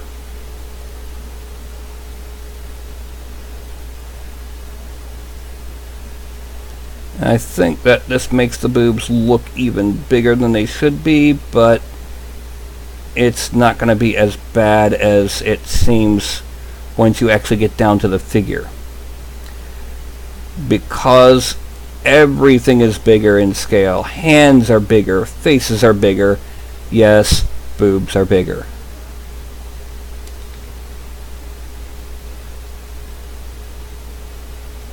Everything is bigger. It's like Texas, everything's bigger, or so they say. You know, things like doubt, debt, you know, everything. And of course, if you ever meet a guy who starts bragging about, hey, yeah, everything's bigger in Texas, look at him dead in the eye and say, you must be from New Hampshire.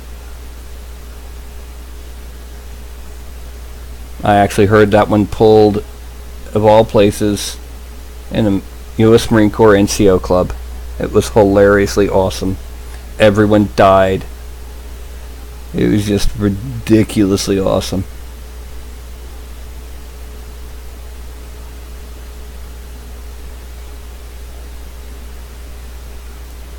For those who don't know, yes, I am former active duty United States Marine Corps.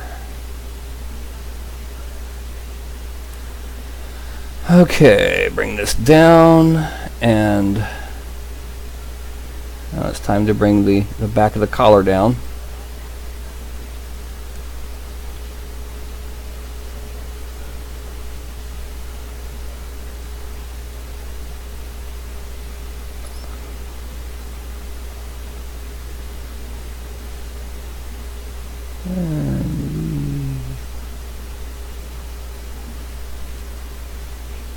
I'm going to smooth out some of this because it will make it easier to blend when it comes time, like the absolute edges and under the boobs.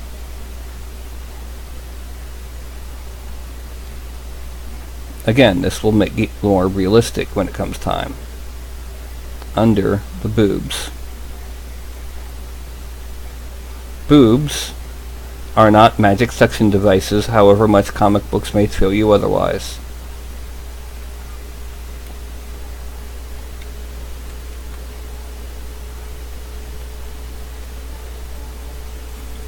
Let's bring this smoothing back to a bit softer. Yeah, here we go. Again, the rank, she wanted rank insignia on leather armor. Really and truly, that's a bit too much detail for the level of figure that we're making. I mean, it's not that it can be done at a more advanced sculpting level. It's a matter of it can't be done at this scale, really, without being so small that you really can't print it. Anyway, not paint it, let alone see it. Okay. Now the next thing we're going to do, because I think that's pretty good, I'm going to divide it a couple more times just to bring up the poly count for when it comes time to unite everything. Now we go back up here. We're going to give her a belt. And zoom in. I'm going to shrink the mouse. Take a peek into chat. And it's dead, of course. Absolutely dead. Too big still. We're going to drop it down. We're going to have the belt be kind of low slung on the hip, coming up from down here, or up here to down there.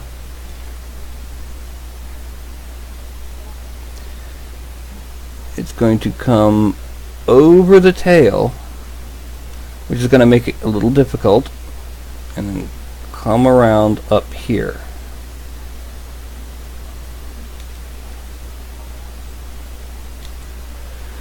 Okay, that is where our belt is going to be. And let's go ahead and extract it. And accept it. Turn off the masking on the belt. Turn off the masking on the body and start playing with the belt. Right. One of the first things we need to do is we need to go ahead, shrink the brush and smooth out where it meets the tail, or humps over the tail. We're going to go ahead and now Dynamesh it. 256, Dynamesh, and make the mouse a little bit bigger, and we're going to smooth it over there.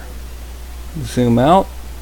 Really, truly, there's nothing else we really need to do to the belt, except for it's time to divide it a few times.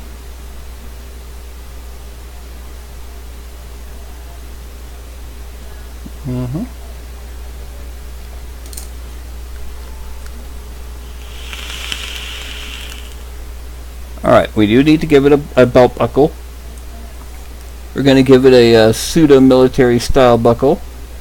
So that means that all we're going to do, we're going to give it a knob in the center. A solid knob. And we're going to extract this at point 2. Accept. And turn that off. And then we're going to Dynamesh and subdivide. Dynamesh, we're only going to do it. Oh, I'm on the wrong one. I need to be on the buckle. Dynamesh we're going to leave it at 128 because we don't need it to be that detailed. In fact, it'd be better if it were rounder. So let's go ahead and smooth off that top section. Oh.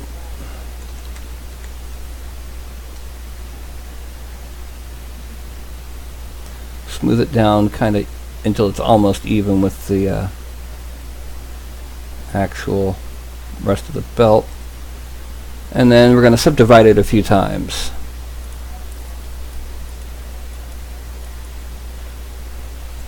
And then go through and refine our shape.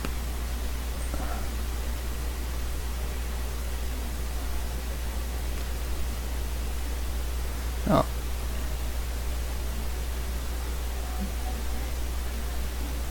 Frame.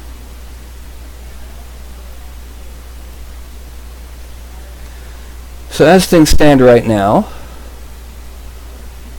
she's very clearly wearing almost a that almost kind of makes me think of the Black Widow. Now we need to give her bracers. We're going to do this very simply. We're going to come here, make it as straight on as possible for that arm, and we're just going to select here.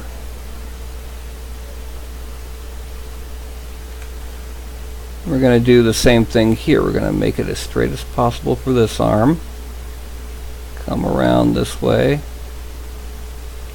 Bring it down, and we're going to select there. That's where our bracers are going to be. And we simply go back down and we extract them out. We're actually going to make them 0.04 thick. Thicker than the cloth. Extract. Accept. Draw. And draw. Now, the next thing what we're going to do here is we're going to draw on some lacings on the inside. This might be a little bit too thick for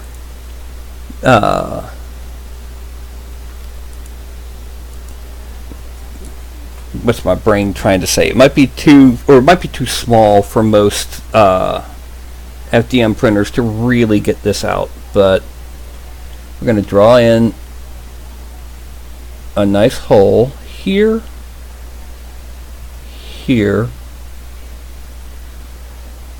Now, get closer to here, here, here, here, here, and here. Let's make them a little bit deeper. A little bit meaning deep enough to go into the bowels of hell. I'm going to shrink the mouse a bit and go back to add. And we're going to start in the center and come up. Not enough. We need to increase that to, yeah, there.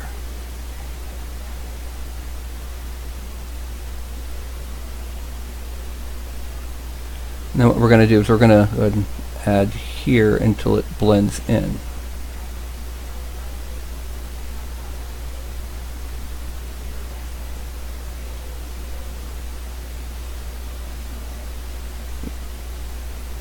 Once we've done this, then we're going to go ahead and do our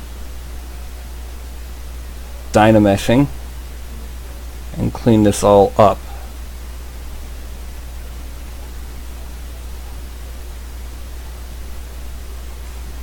Okay, and then we're going to use our slash tool to add in, I need to be a lot deeper than that, to add in the divisions. No, we're going to worry about the slash tool until after we've done the thing. Let's go ahead and move over to our other bracer, and also on the inner forearm we're going to do our 18 size, oh not 18, let's see, 7, who it was,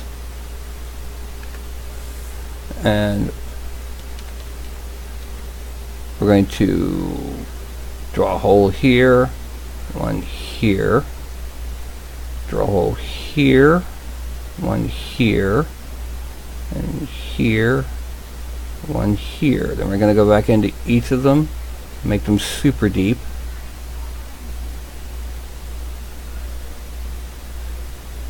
And then shrink the mouse a couple times, and go back to add,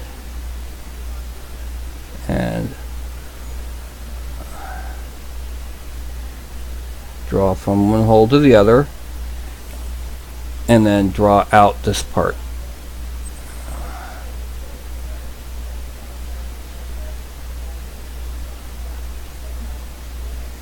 And let's do the same thing on the other side here.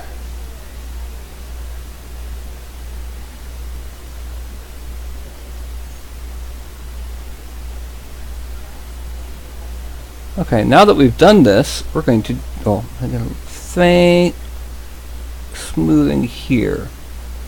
Anyway, now that we've done this, we're going to go ahead and dynamesh it at 256. Oh, nope, we lost all our detail. So we're going to dynamesh it at 512. And blur of 0. Much better. Now we're going to go ahead, I'm going to do a little bit more extraction here, just to make sure it comes out. And then we're going to use the slash brush. We're going to dig in beside these threads to make the division a lot sharper. The sharper the division, the easier it'll be to see and the easier it'll be to paint. Remember, we're not just making these for, oh look, great, I can 3D print. We're making these to be used on, for printing and painting. Okay, dig in there. I'm going to make a little split between the halves, right underneath, right through where the thread is, because it's the thread that's holding the halves together. Let's come around to this side, and we're going to put the lazy mouse back on for this stroke on each side of the thread.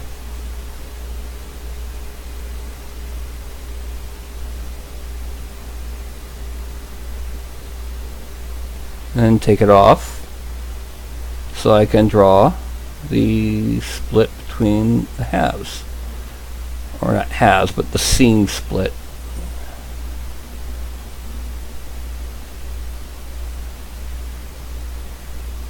And then now what we do is we go back to the geometry and we start dividing it a couple times. And yeah, it's good enough. Delete lower.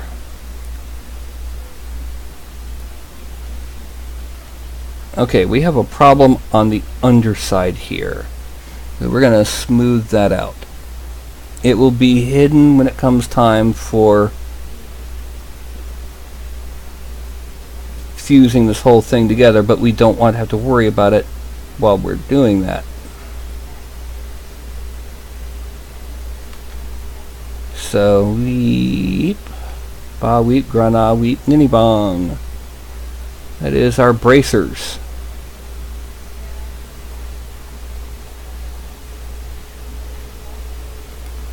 Okay. And nobody said a darn thing, as usual. Yay. I feel so loved. Okay, the next thing we're going to do is we're going to hide the belt. We're going to trace around the tail. We want to make it clear that that tail is coming through the clothing. It's not her. It's not that she has no lower body clothing. So we're going to trace around where the tail is, very carefully. Be very, very careful. We're tracing around tails.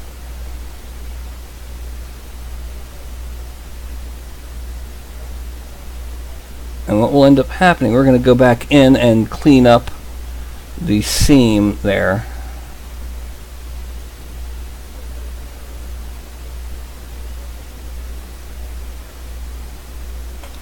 Alright, now let's zoom in, shrink down a lot, and Alt Control to clean up this inner seam.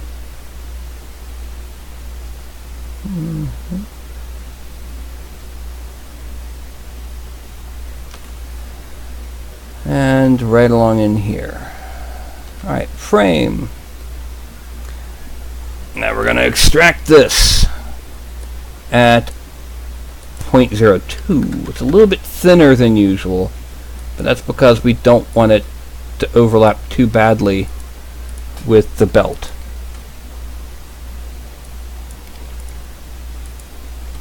Now we're going to go ahead and make the belt visible again.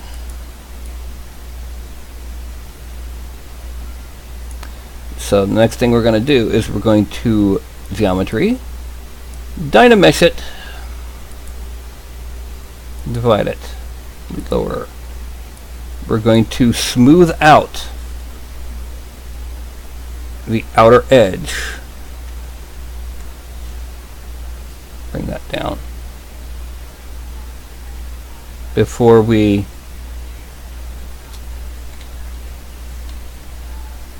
I may have said this before, but the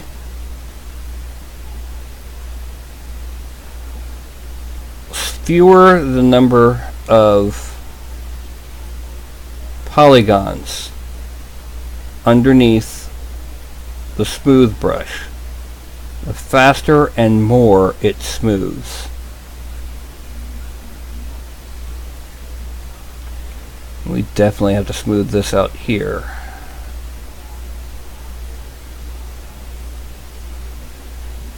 Once I've got this basically smoothed out, we're going to use the move tool to drag it all in, leaving only the slit that the tail is coming out of. And this does mean that we're going to have to make the mouse a little bit bigger. Okay, warp. It's going to end up being moderately subtle on a FDM print. But then again, I'd rather have moderately subtle but clearly visible than not even there at all.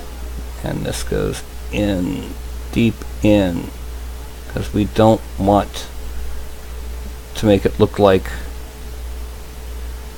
that she's got a bulge in her crotch. Yes, there is the Mons Venoris, but most people who see the bulge in the crotch of a female figure will assume that it's a transgender female. And that's not what we're trying to convey here. It's not a problem, it's just not what we're trying to convey. We're trying to convey that this is in fact a female character.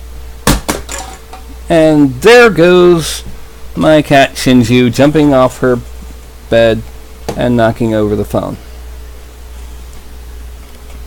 Okay, and that is, well, except for over here, that is mostly done. Frame. Yeah. Now, the next step is, it's time for boots.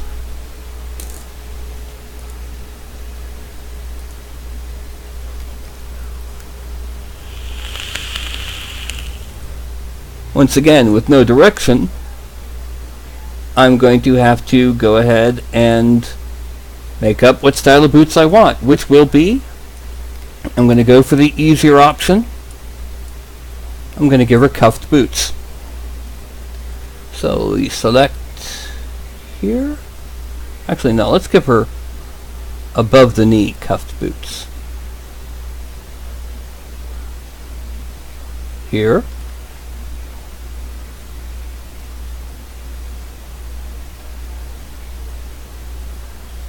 And here.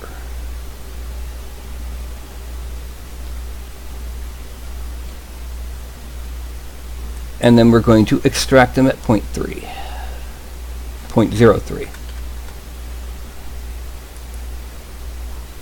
accept, turn off, and turn off. Just make sure I didn't accidentally, good, I didn't accidentally include the tail slit. Now, as usual, we're going to dynamesh them, but this time we're going to dynamesh them at 256. What this does, by having a higher number, it makes it follow it more polygons and more accurate to the shape. Since this is a leather cuff, we want it kind of thick and kind of sharp edged. And that's where we want it. Now, the next thing we're going to do is we're actually going to start moving out the bottom edge. Especially on the inside here, because gravity. Yeah.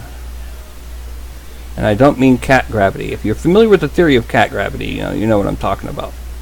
But we want to make sure, because the cuff is actually the upper part of the boot folded down. So we want to make sure that the bottom part of the cuff is wider than the middle part or the top part of the cuff.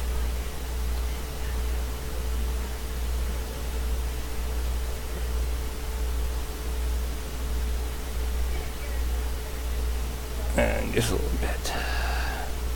We don't want it to be dragged down, we want it to be out more. And then we're going to do on this one the same thing. Now it's going to be kind of rough, because leather folds weird. I've discussed cloth drapery in the past. I've mentioned how cloth doesn't bend evenly. It bends kind of at an angle. It's a sharp, sudden bend. That's why we call it a fold. Well, leather doesn't fold, it wrinkles. It distorts where the fold would be if it was cloth. We're going to go ahead and drag it down a little bit on the inside here too, as we want gravity. Gravitas. Now we're going to shrink the mouse a little bit, and we're going to go around to smooth. Oh, that's too strong. We're going to get around to smoothing inside, making it more even, because we're going to deliberately place the wrinkles where we want them. We're going to get around to that after we've made sure we've got all the details we need.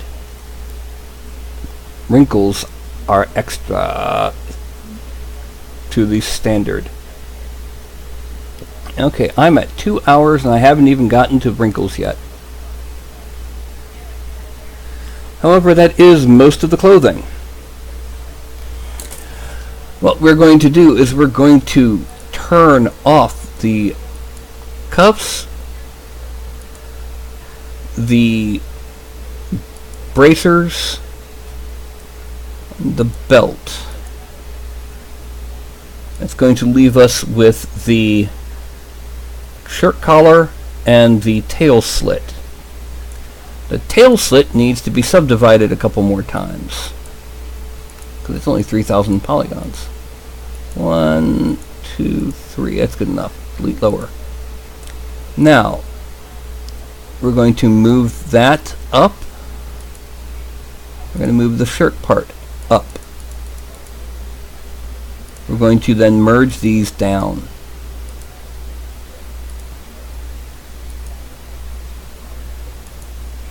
Because we're going to make them one piece. Before we do, I want to go in here. I'm going to use the slash brush. I am going to make certain that the eyes are better defined, because when I did the Dynamesh before, the eyes lost a lot of the definition around them.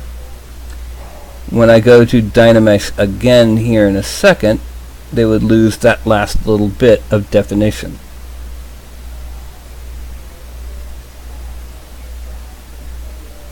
We don't want that to happen. Always want our eyes. Now, while I'm at it, I'm going to go ahead. I'm going to use the move tool and give her a bit of a smirk.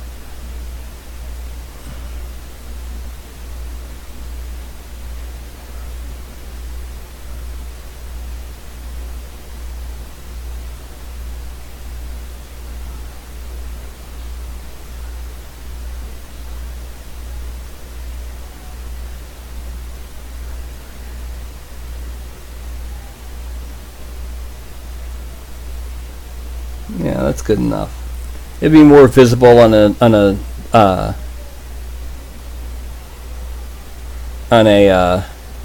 resin printer than on an FDM printer. Let's give it a little bit of inflation, just a little bit. You know, we're not talking Reagan era inflation here. I actually remember the Reagan era, so yes, I know what I'm talking about. Let's give it a little smoothing. Give it a little smoothing. And let's make the mouse bigger. Give her a little bit more jaw, because the elf morph kind of takes away from the jaw.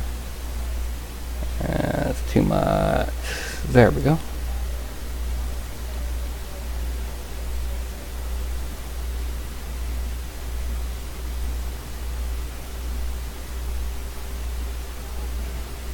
There we go.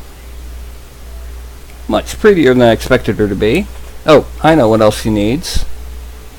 She needs Angelina Jolie lips. So we're going to take care of that by inflating her lower lip.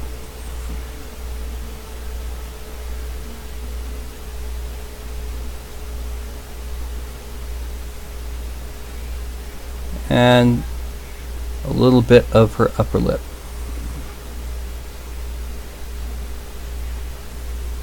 And smoothing the top of it.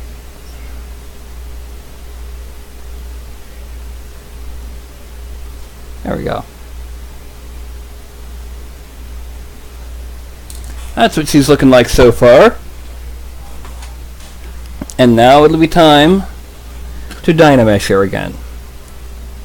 So we go to Geometry, Dynamesh off, on. And it goes through and it fuses.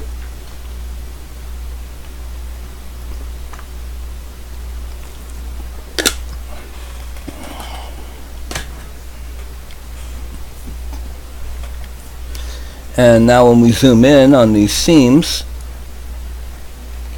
we can easily go over with the smooth brush. Let's move it a little bit more intensity. And just erase these seams so that the collar and the tail slit become easily part of the shirt.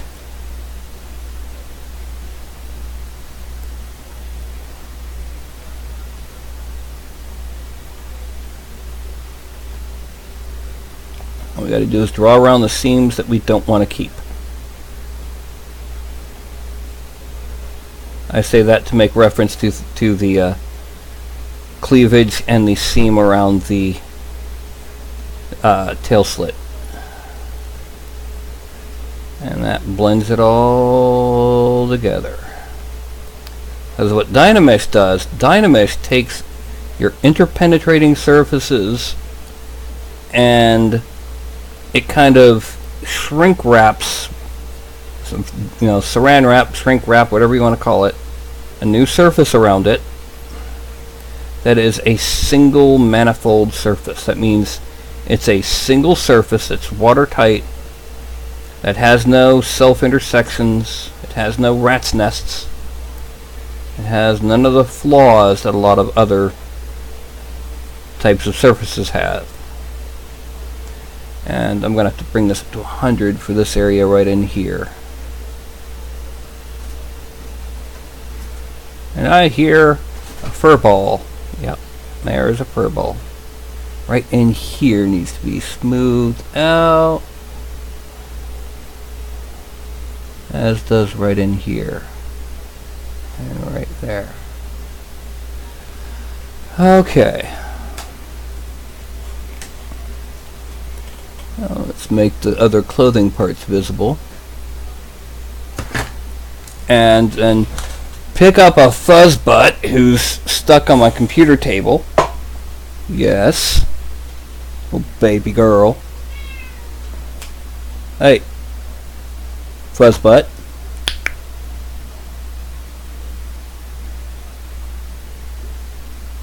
What?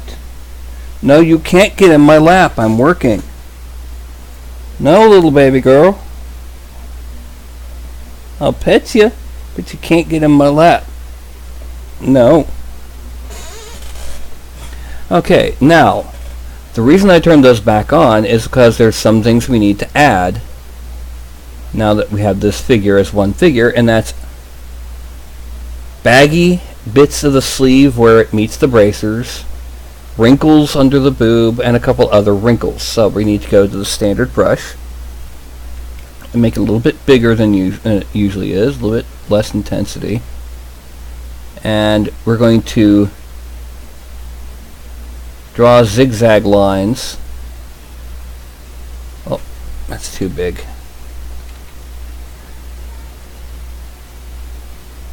The thing about wrinkles are sharp. Wrinkles often go at angles to the direction of the bend.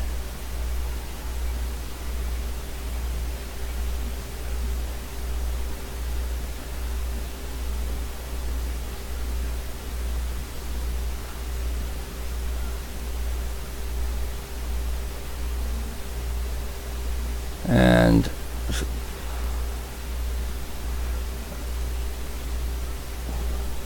I'm going to go ahead and smooth all this out at the ends. They also fade. Wrinkles fade as they get closer, further away from whatever is causing them. And we're going to shrink that just because it is a bit large. We know what it's supposed to be, but it's making that elbow bigger than it needs to be. Then we're going to use the slash brush. We're going to draw a little divot down the center of each wrinkle. Whoop. We're going to shrink the intensity.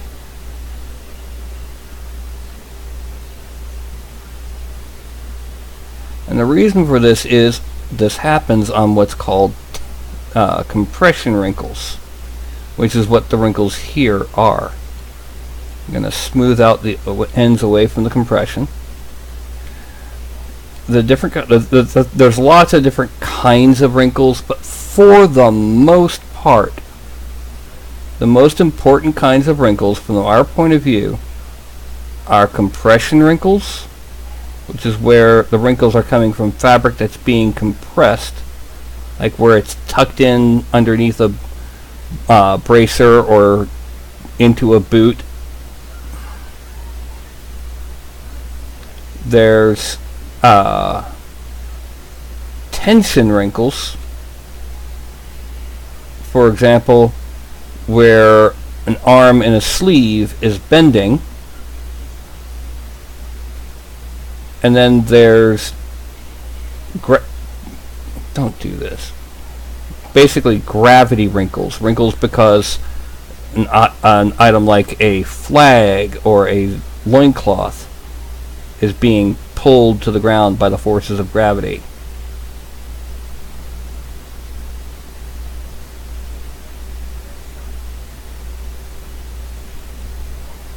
Okay. That's enough for that arm. That really gets a, see, it's looking a lot more like she's wearing a shirt there.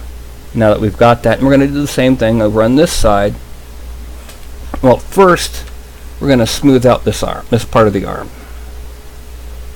We don't want the wrinkles to be competing with geometry twistings. Okay, now it's going to be mostly,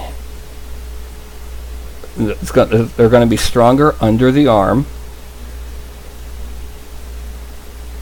but they're not going to be as, they're going to be more linear, not as bent as the arm is, very obviously linear. We hit slash. We're going to forgot to put it on subtract, and we're going to dig in and draw lines down each one of these wrinkles because they are compression wrinkles. Yeah, I've got the hiccups.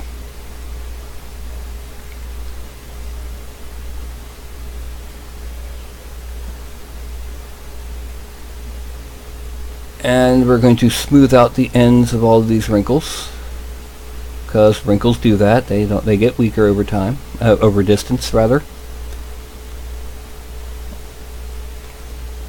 Yeah, and just think, people who make cloth sims, like are found in some of the higher end games nowadays, have to learn the physics of wrinkles. They have to learn what warp and weft are and how the weave type affects wrinkle generation. And then they have to write thousands or hundreds of thousands of lines of code to simulate wrinkles and folds in real time.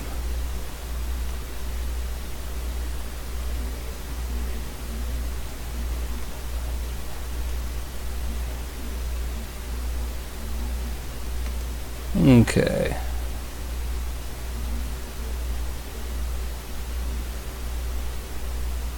I said this is just to make sure that the arm looks like it's a sleeve and not just a bare chest.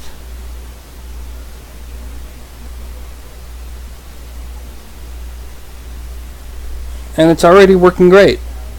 Got a very swashbucklery vibe to it, doesn't it? And let's smooth this out, because we don't want anything that could be mistaken for a nipple. Now we're going to add a couple gravity wrinkles here, coming from the bottom of the boobs.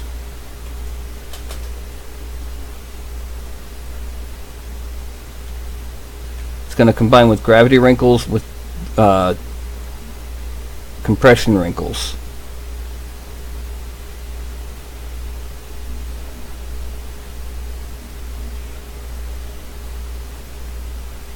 We're going to smooth the tops of them with the bottoms of the breast, of course.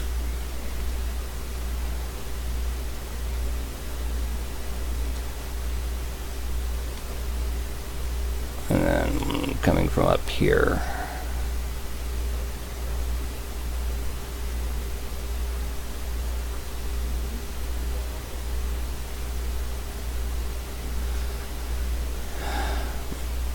We're going to go around now and draw on some more compression wrinkles around the back. We're not going to have compression wrinkles on the pants. The reason for that is it won't look right. Yes, it won't look right. Now we're going to smooth out the tops of these. This is not the only time we're going to be going over the tops of these wrinkles. Now, we go back to our slash, we put it on subtract, and we start drawing lines up in the center of these wrinkles.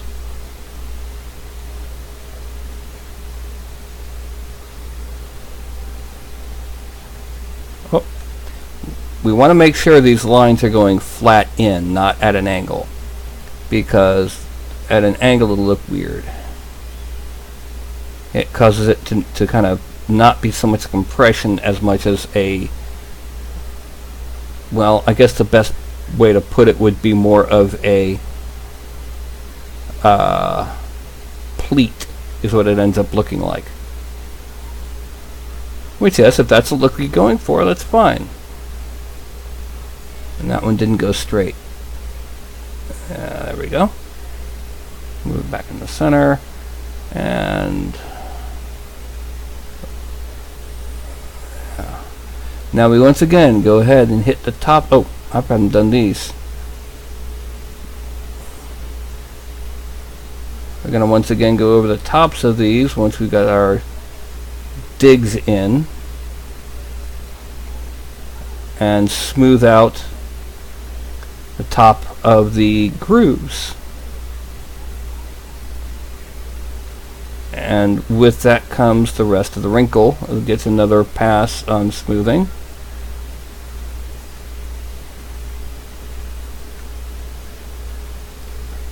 And if you really think about it, this is actually not her shirt. This is the top of her chest we're making look like this.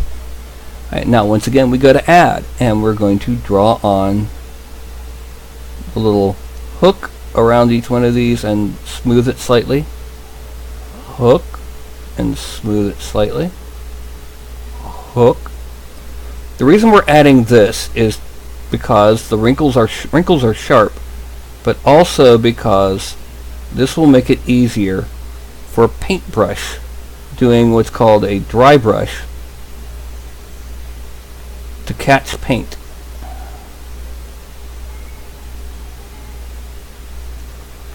And that's that's pretty much the whole goal here is, the person may never come near this with the paintbrush, but the point of the design and the point of the concept is predicated around someone will paint this. And we want it to not only be printable with minimal supports, we want it to be paintable. And there we have our shirt. Alright, another soda. Another vape, rather. We're going to switch now to the boot.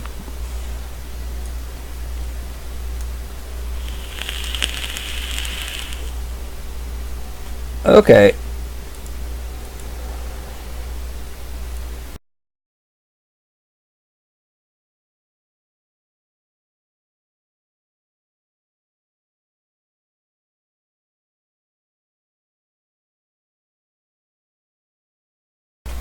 Hopefully you didn't hear that, did you? And for those who don't know, I take care of my mother. She's no longer capable of living on her own. And, yeah. Alright, what we're going to do now, there's a trick with brushes. You can add gravity to them. And we're going to increase the gravity. It's not like gravitas. It doesn't end up making them sound like Morgan Freeman. Alright. We're going to start from the sides. And actually, no, this one we're going to come from here. We're going to go... Oh, that's slash. We don't want slash to have gravity. No. We need to be on standard and give it gravity. And... Nope. That's too much gravity, and that's too much strength. We want it a little bit more subtle on this part. There. And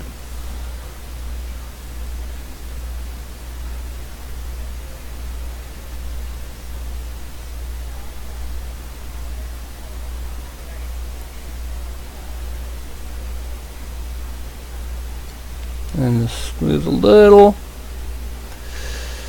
Smooth them just a bit. Because again, leather folds weird. Doesn't always follow the rules. One of the rules we do use just to make it easier to paint is that we give it a go over with the slash brush, a slightly lighter go over, just to make it a little bit sharper and more likely to snag the paint off that brush when they come in for a dry brush. More likely to stand out from the wash when you give it a wash. If you are interested in learning to paint, you also want to put them kind of near the bottom of the fold. Again, this is still gravity. If you are interested in learning how to paint miniatures, there are plenty of really nice tutorials online. I learned to paint in the 80s, and pretty much the only thing I had was a couple issues of White Dwarf with the Warhammer figures, and some references, and just references, in a couple issues of Dragon, because Dragon wasn't as big on painting the miniatures as White Dwarf was, because White Dwarf, well, hey, they actually White Dwarf actually was run at the time by the people who made miniatures. White Dwarf is no longer with us, sadly. And that's where I first saw Warhammer 40k. I first saw Fantasy Battle. Fantasy Roleplay, rather. I'd seen Fantasy Battle before. And where I first found out that in the UK, there was a Doctor Who role-playing game. There was a Doctor Who role-playing game in the UK in the 80s.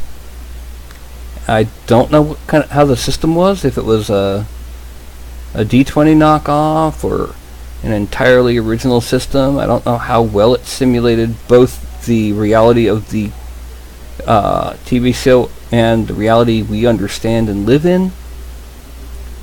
Yes, that is a significant difference.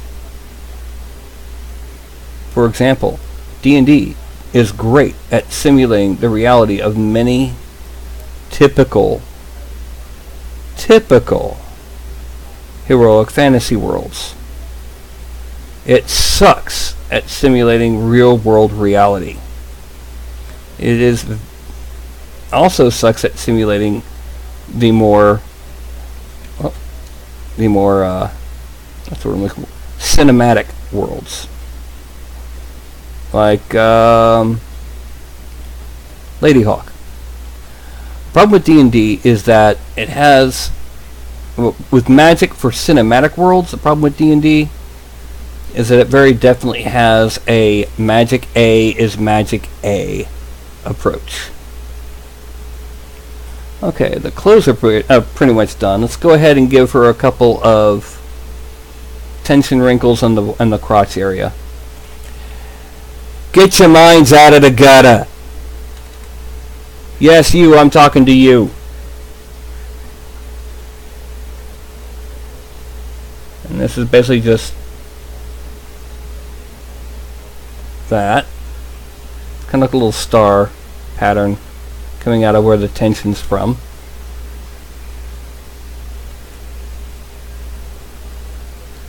And then we smooth out the ends of them.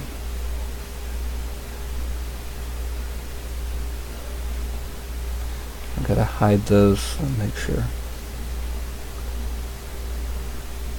And then once again, after we smooth out these ends, we're going to be going back in and sharpening the tips of them, or the lower edges with the slash brush. Make sure that they get accessible. This is just kind of a bonus wrinkle, but you know, hey, even bonus wrinkles are still wrinkles. And then we smooth out the edges.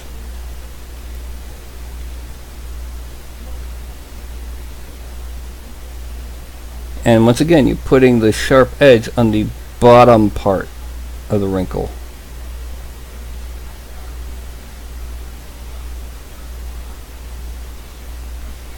Everything I tell you about how I'm doing this, for the sake of miniatures, is pretty much good. But if you ever want to do any further detail work in ZBrush, more than just sculpting a miniature, this is not enough. Okay, we're going to do the hands, because one of my big things is the hands determine the quality of the figure. I've missed them on a couple of recent figures, and I really don't want to have a problem again. First thing we do is we draw on the knuckles. And then we remember that our index finger and our ring finger have about the same length of fingers, but then the middle is longer and the pinky is shorter. And index finger, middle, ring, pinky. We draw those tendons on the back of the hand. Almost no printer will catch these completely, but it will help give a silhouette shift. And then we kind of blend in the knuckles.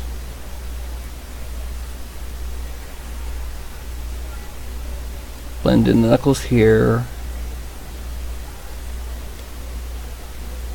And blend in the knuckles here. Then we switch to slash, sub, and we make sure to dig in deep between the fingers.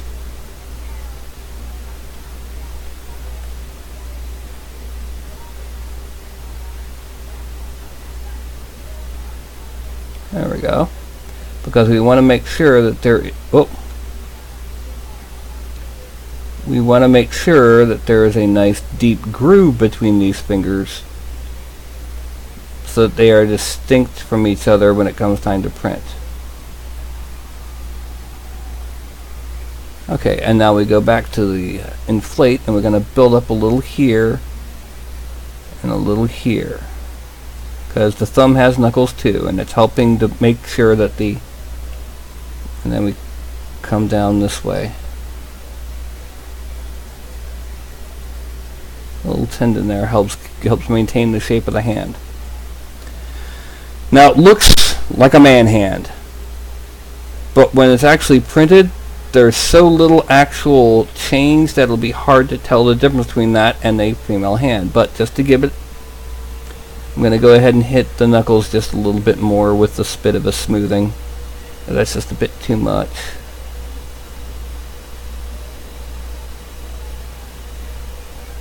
And here. Okay, now I frame it, and it's not as bad. This hand has to be done now, though. This is actually taking quite a lot longer than I expected, mostly because of making those braids, but even so, the clothing's relatively simple on the surface of it, but it's not really. Okay, now, make a knuckle, knuckle, knuckle, knuckle, draw the lines.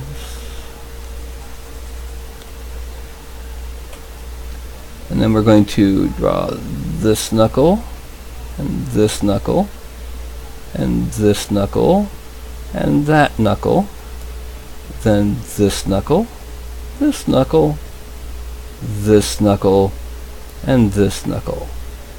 Smooth in between them, and then because we had the problem earlier, we're going to hit them again. Smooth in between them, and hit them again.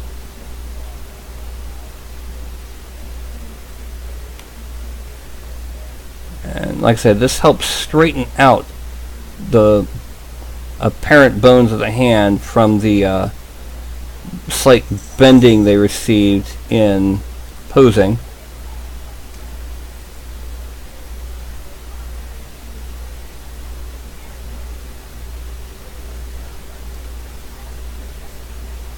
And frame. Okay. Next big thing we got to do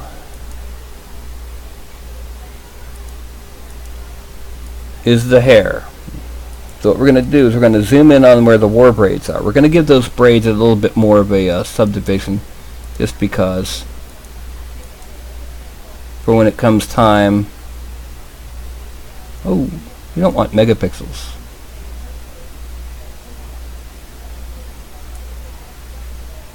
There we go.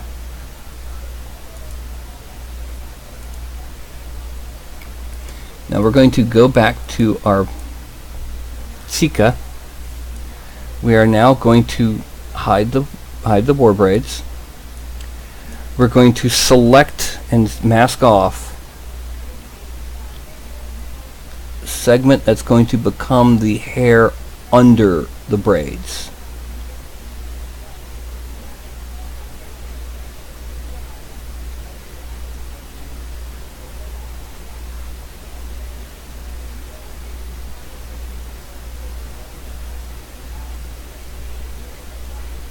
Okay.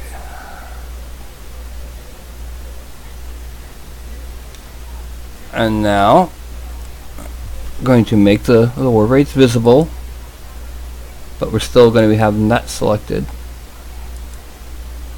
And I'm going to extract it at 0.2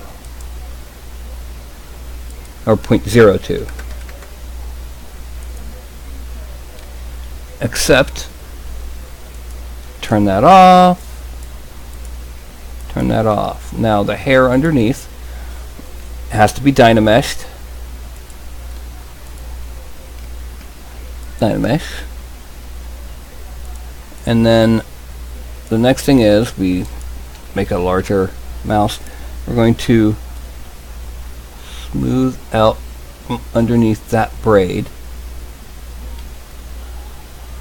Smooth out from underneath here. And smooth out from underneath that braid. Okay. There were braids just coming out of the hair. Now the next thing is we need to, inflate will do for right now. Make it bigger underneath that braid, underneath that braid, and underneath this braid.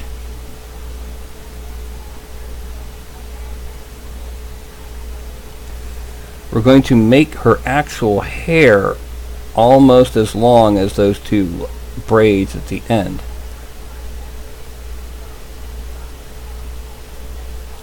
So that the braids are on top of and decorating the hair, not the sum total of it. Well, except for between the horns. Now, so what we're going to do now is we're going to use the snake hook mesh brush. Gonna bring it out some pretty large, and we're going to drag it down and then out. Alright, now we're going to go back to move. I'm going to drag it over. And then, once again, we're kind of dragging it in so that the braids are on top of her hair. Alright, now frame out. Yeah, that really helped a lot. Let's go ahead and move this, though, because this needs to come down.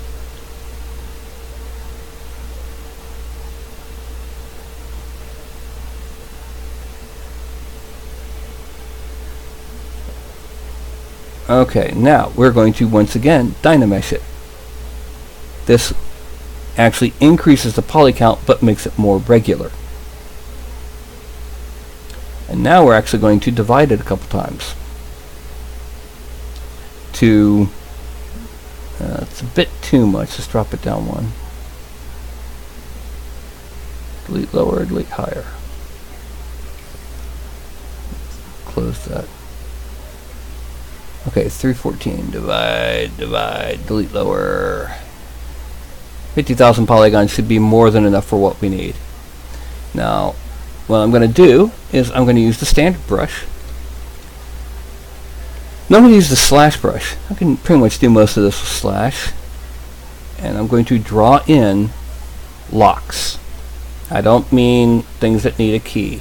I mean locks. Let's hide the braids.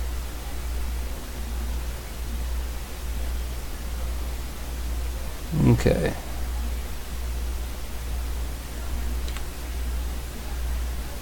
And what's going to end up happening is these locks are going to be mostly the path of where our hair goes.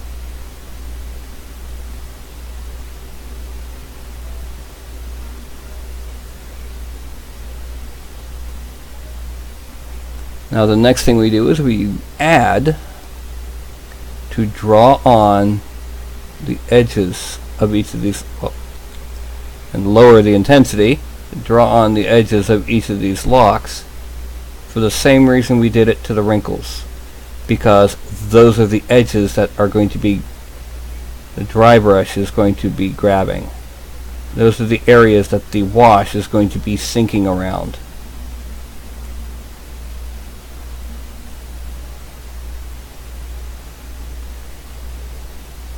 And after we do this, we're going to see if it fits well with the braids, and if not, we're going to move the hair out of the way of the braids. We don't want to touch the braids. They're in a really good pose. Okay.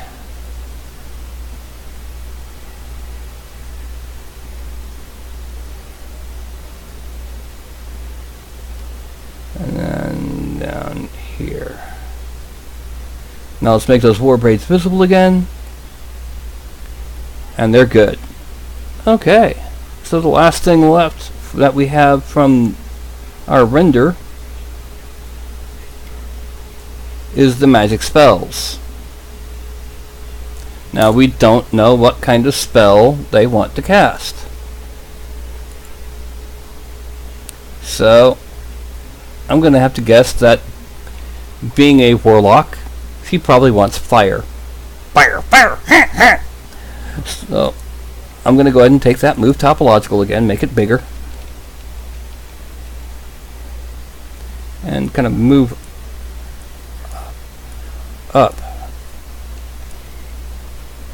these. Well, actually, yeah, let's go ahead and shrink some of these lower edges. Because right now it looks like slime. After we drag them up, it's going to look more like fire.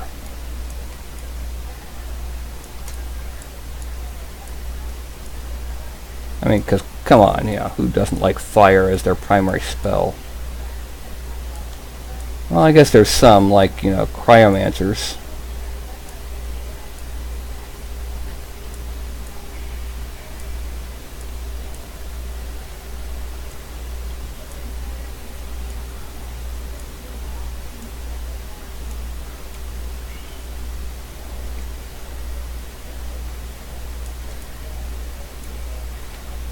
Yeah.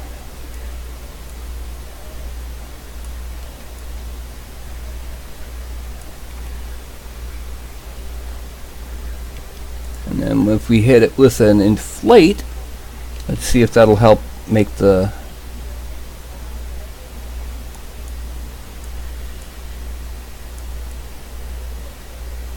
yeah, and then we smooth it again and inflate.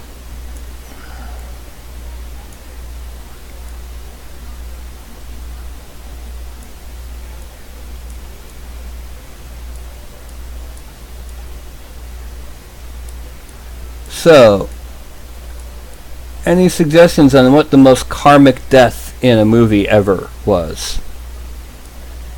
And I don't mean Final Destination, because I hated that piece of blech. I'm not a huge fan of gore, just as an FYI.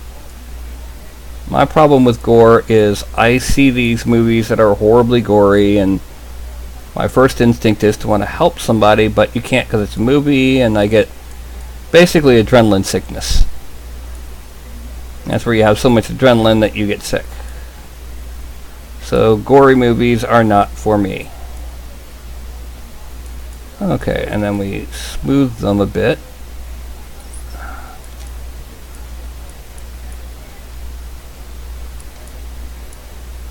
And then we're going to grab our inflate again.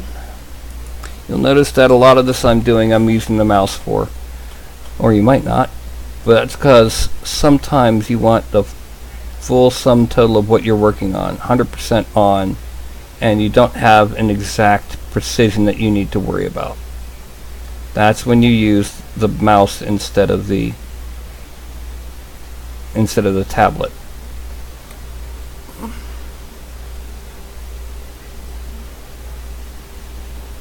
Let's go in here and inflate, making sure that the fire kind of mostly overlaps the hands. Yeah. Now, frame. Then we're going to go back to our move topological, but we're going to shrink the vocal shift, make it a little bit more pointed, and grab and draw out points from the tops of these flames.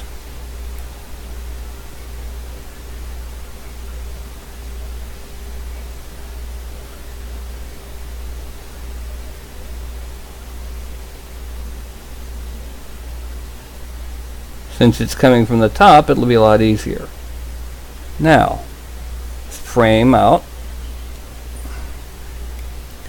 And we're going to make our mouse a little bit bigger. We're going to hit the inflate again.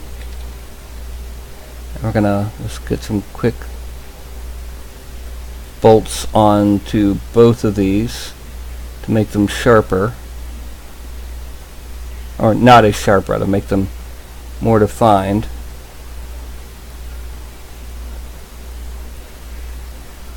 And then we're going to grab a snake hook because I see a couple places where, whoop,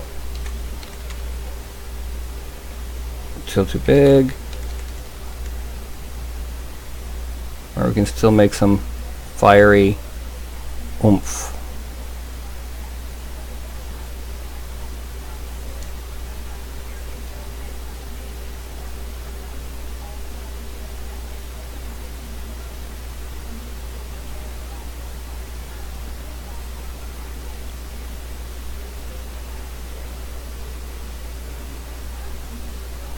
For those who did not know, Big Van Vader has passed.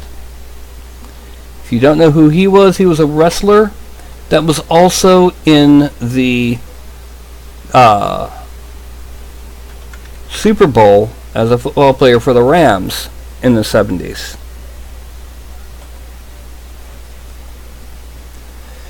And now we go to deformation. We're going to just do a massive inflatal. Okay. There she is holding a pair of fireballs.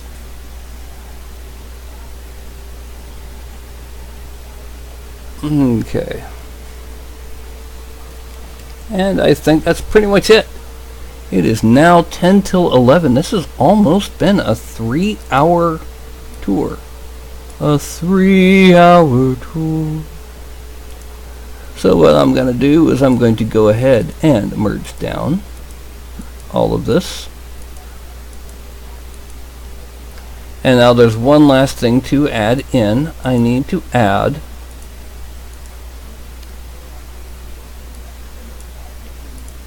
a base. Whoops.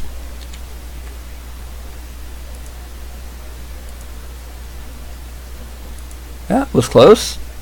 Import default base. Okay. Now, I want to offset this so that it becomes in the right spot for her feet.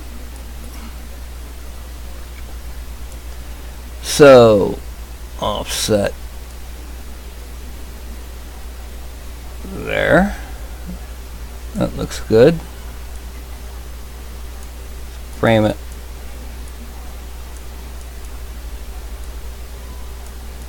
And let's offset it Z.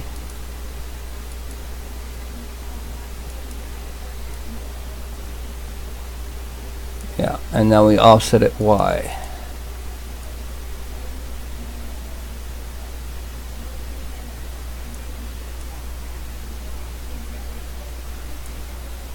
Frame.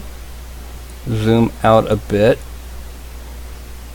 Yeah, that's looking pretty good, I'd say. Now, she said she still had her rank insignia. That's not something I don't think can be really visible.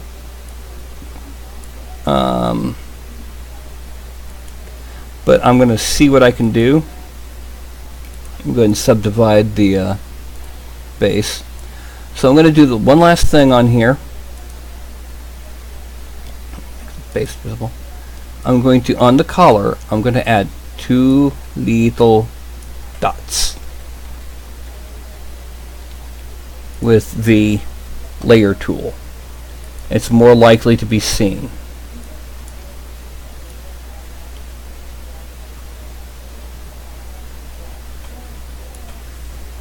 One. Yeah.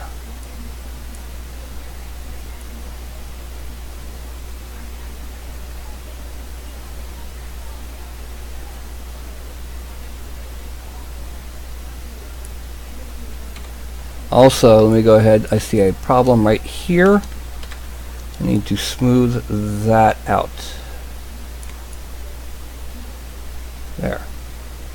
Now we frame out 1.21 giga Dynamesh. Delete lower.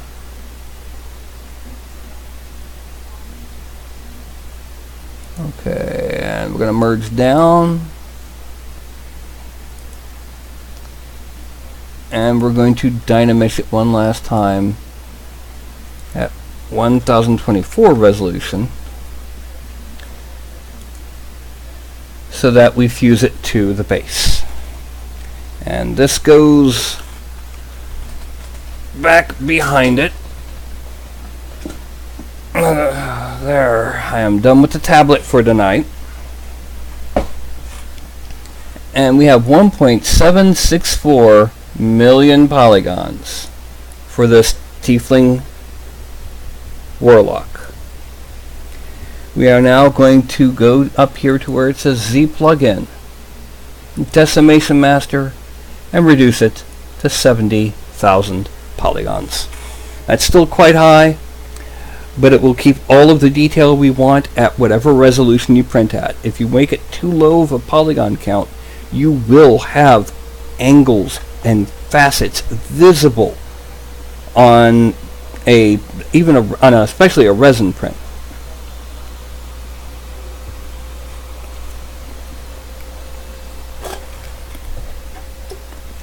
Gotta get a new soda real quick while it's still calculating. Oh. Gotta take that out to the trash and open up the new one. Yeah!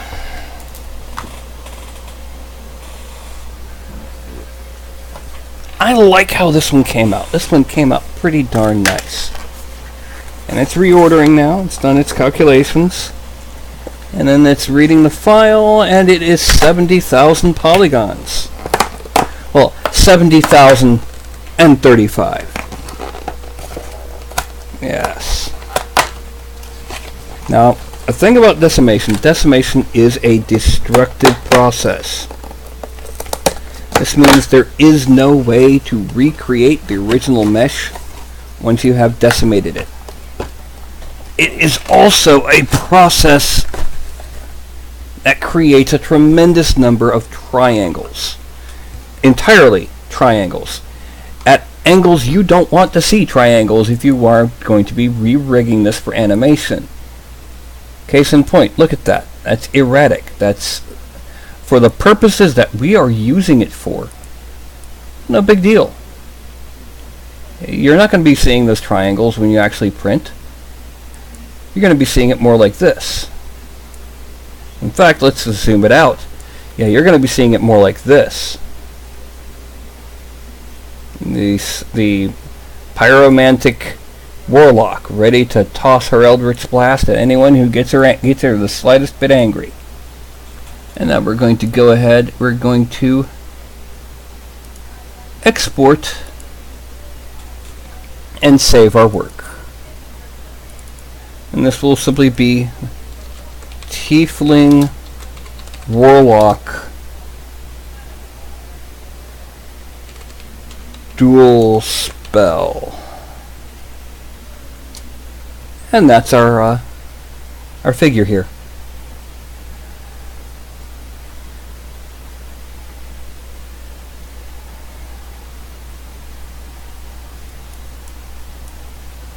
Alrighty. Let's go ahead and go back to this for just a little bit. And yes, I have a fuzzbutt that finally joined us. Now, is there anyone else still here besides myself? Because it's about time to say goodnight. It has been 3 hours that I have been working on this because it took longer than expected to make the basic braid.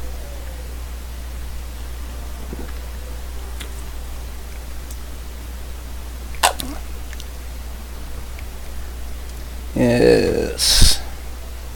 But yeah, we are done. We have the braided hair. We have the the cocky attitude of your typical warlock. the curled tail and the fireballs in the hands ready to toss. I can't think of a single detail we missed in this particular version.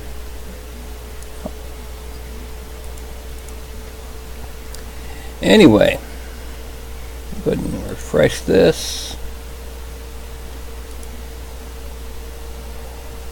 And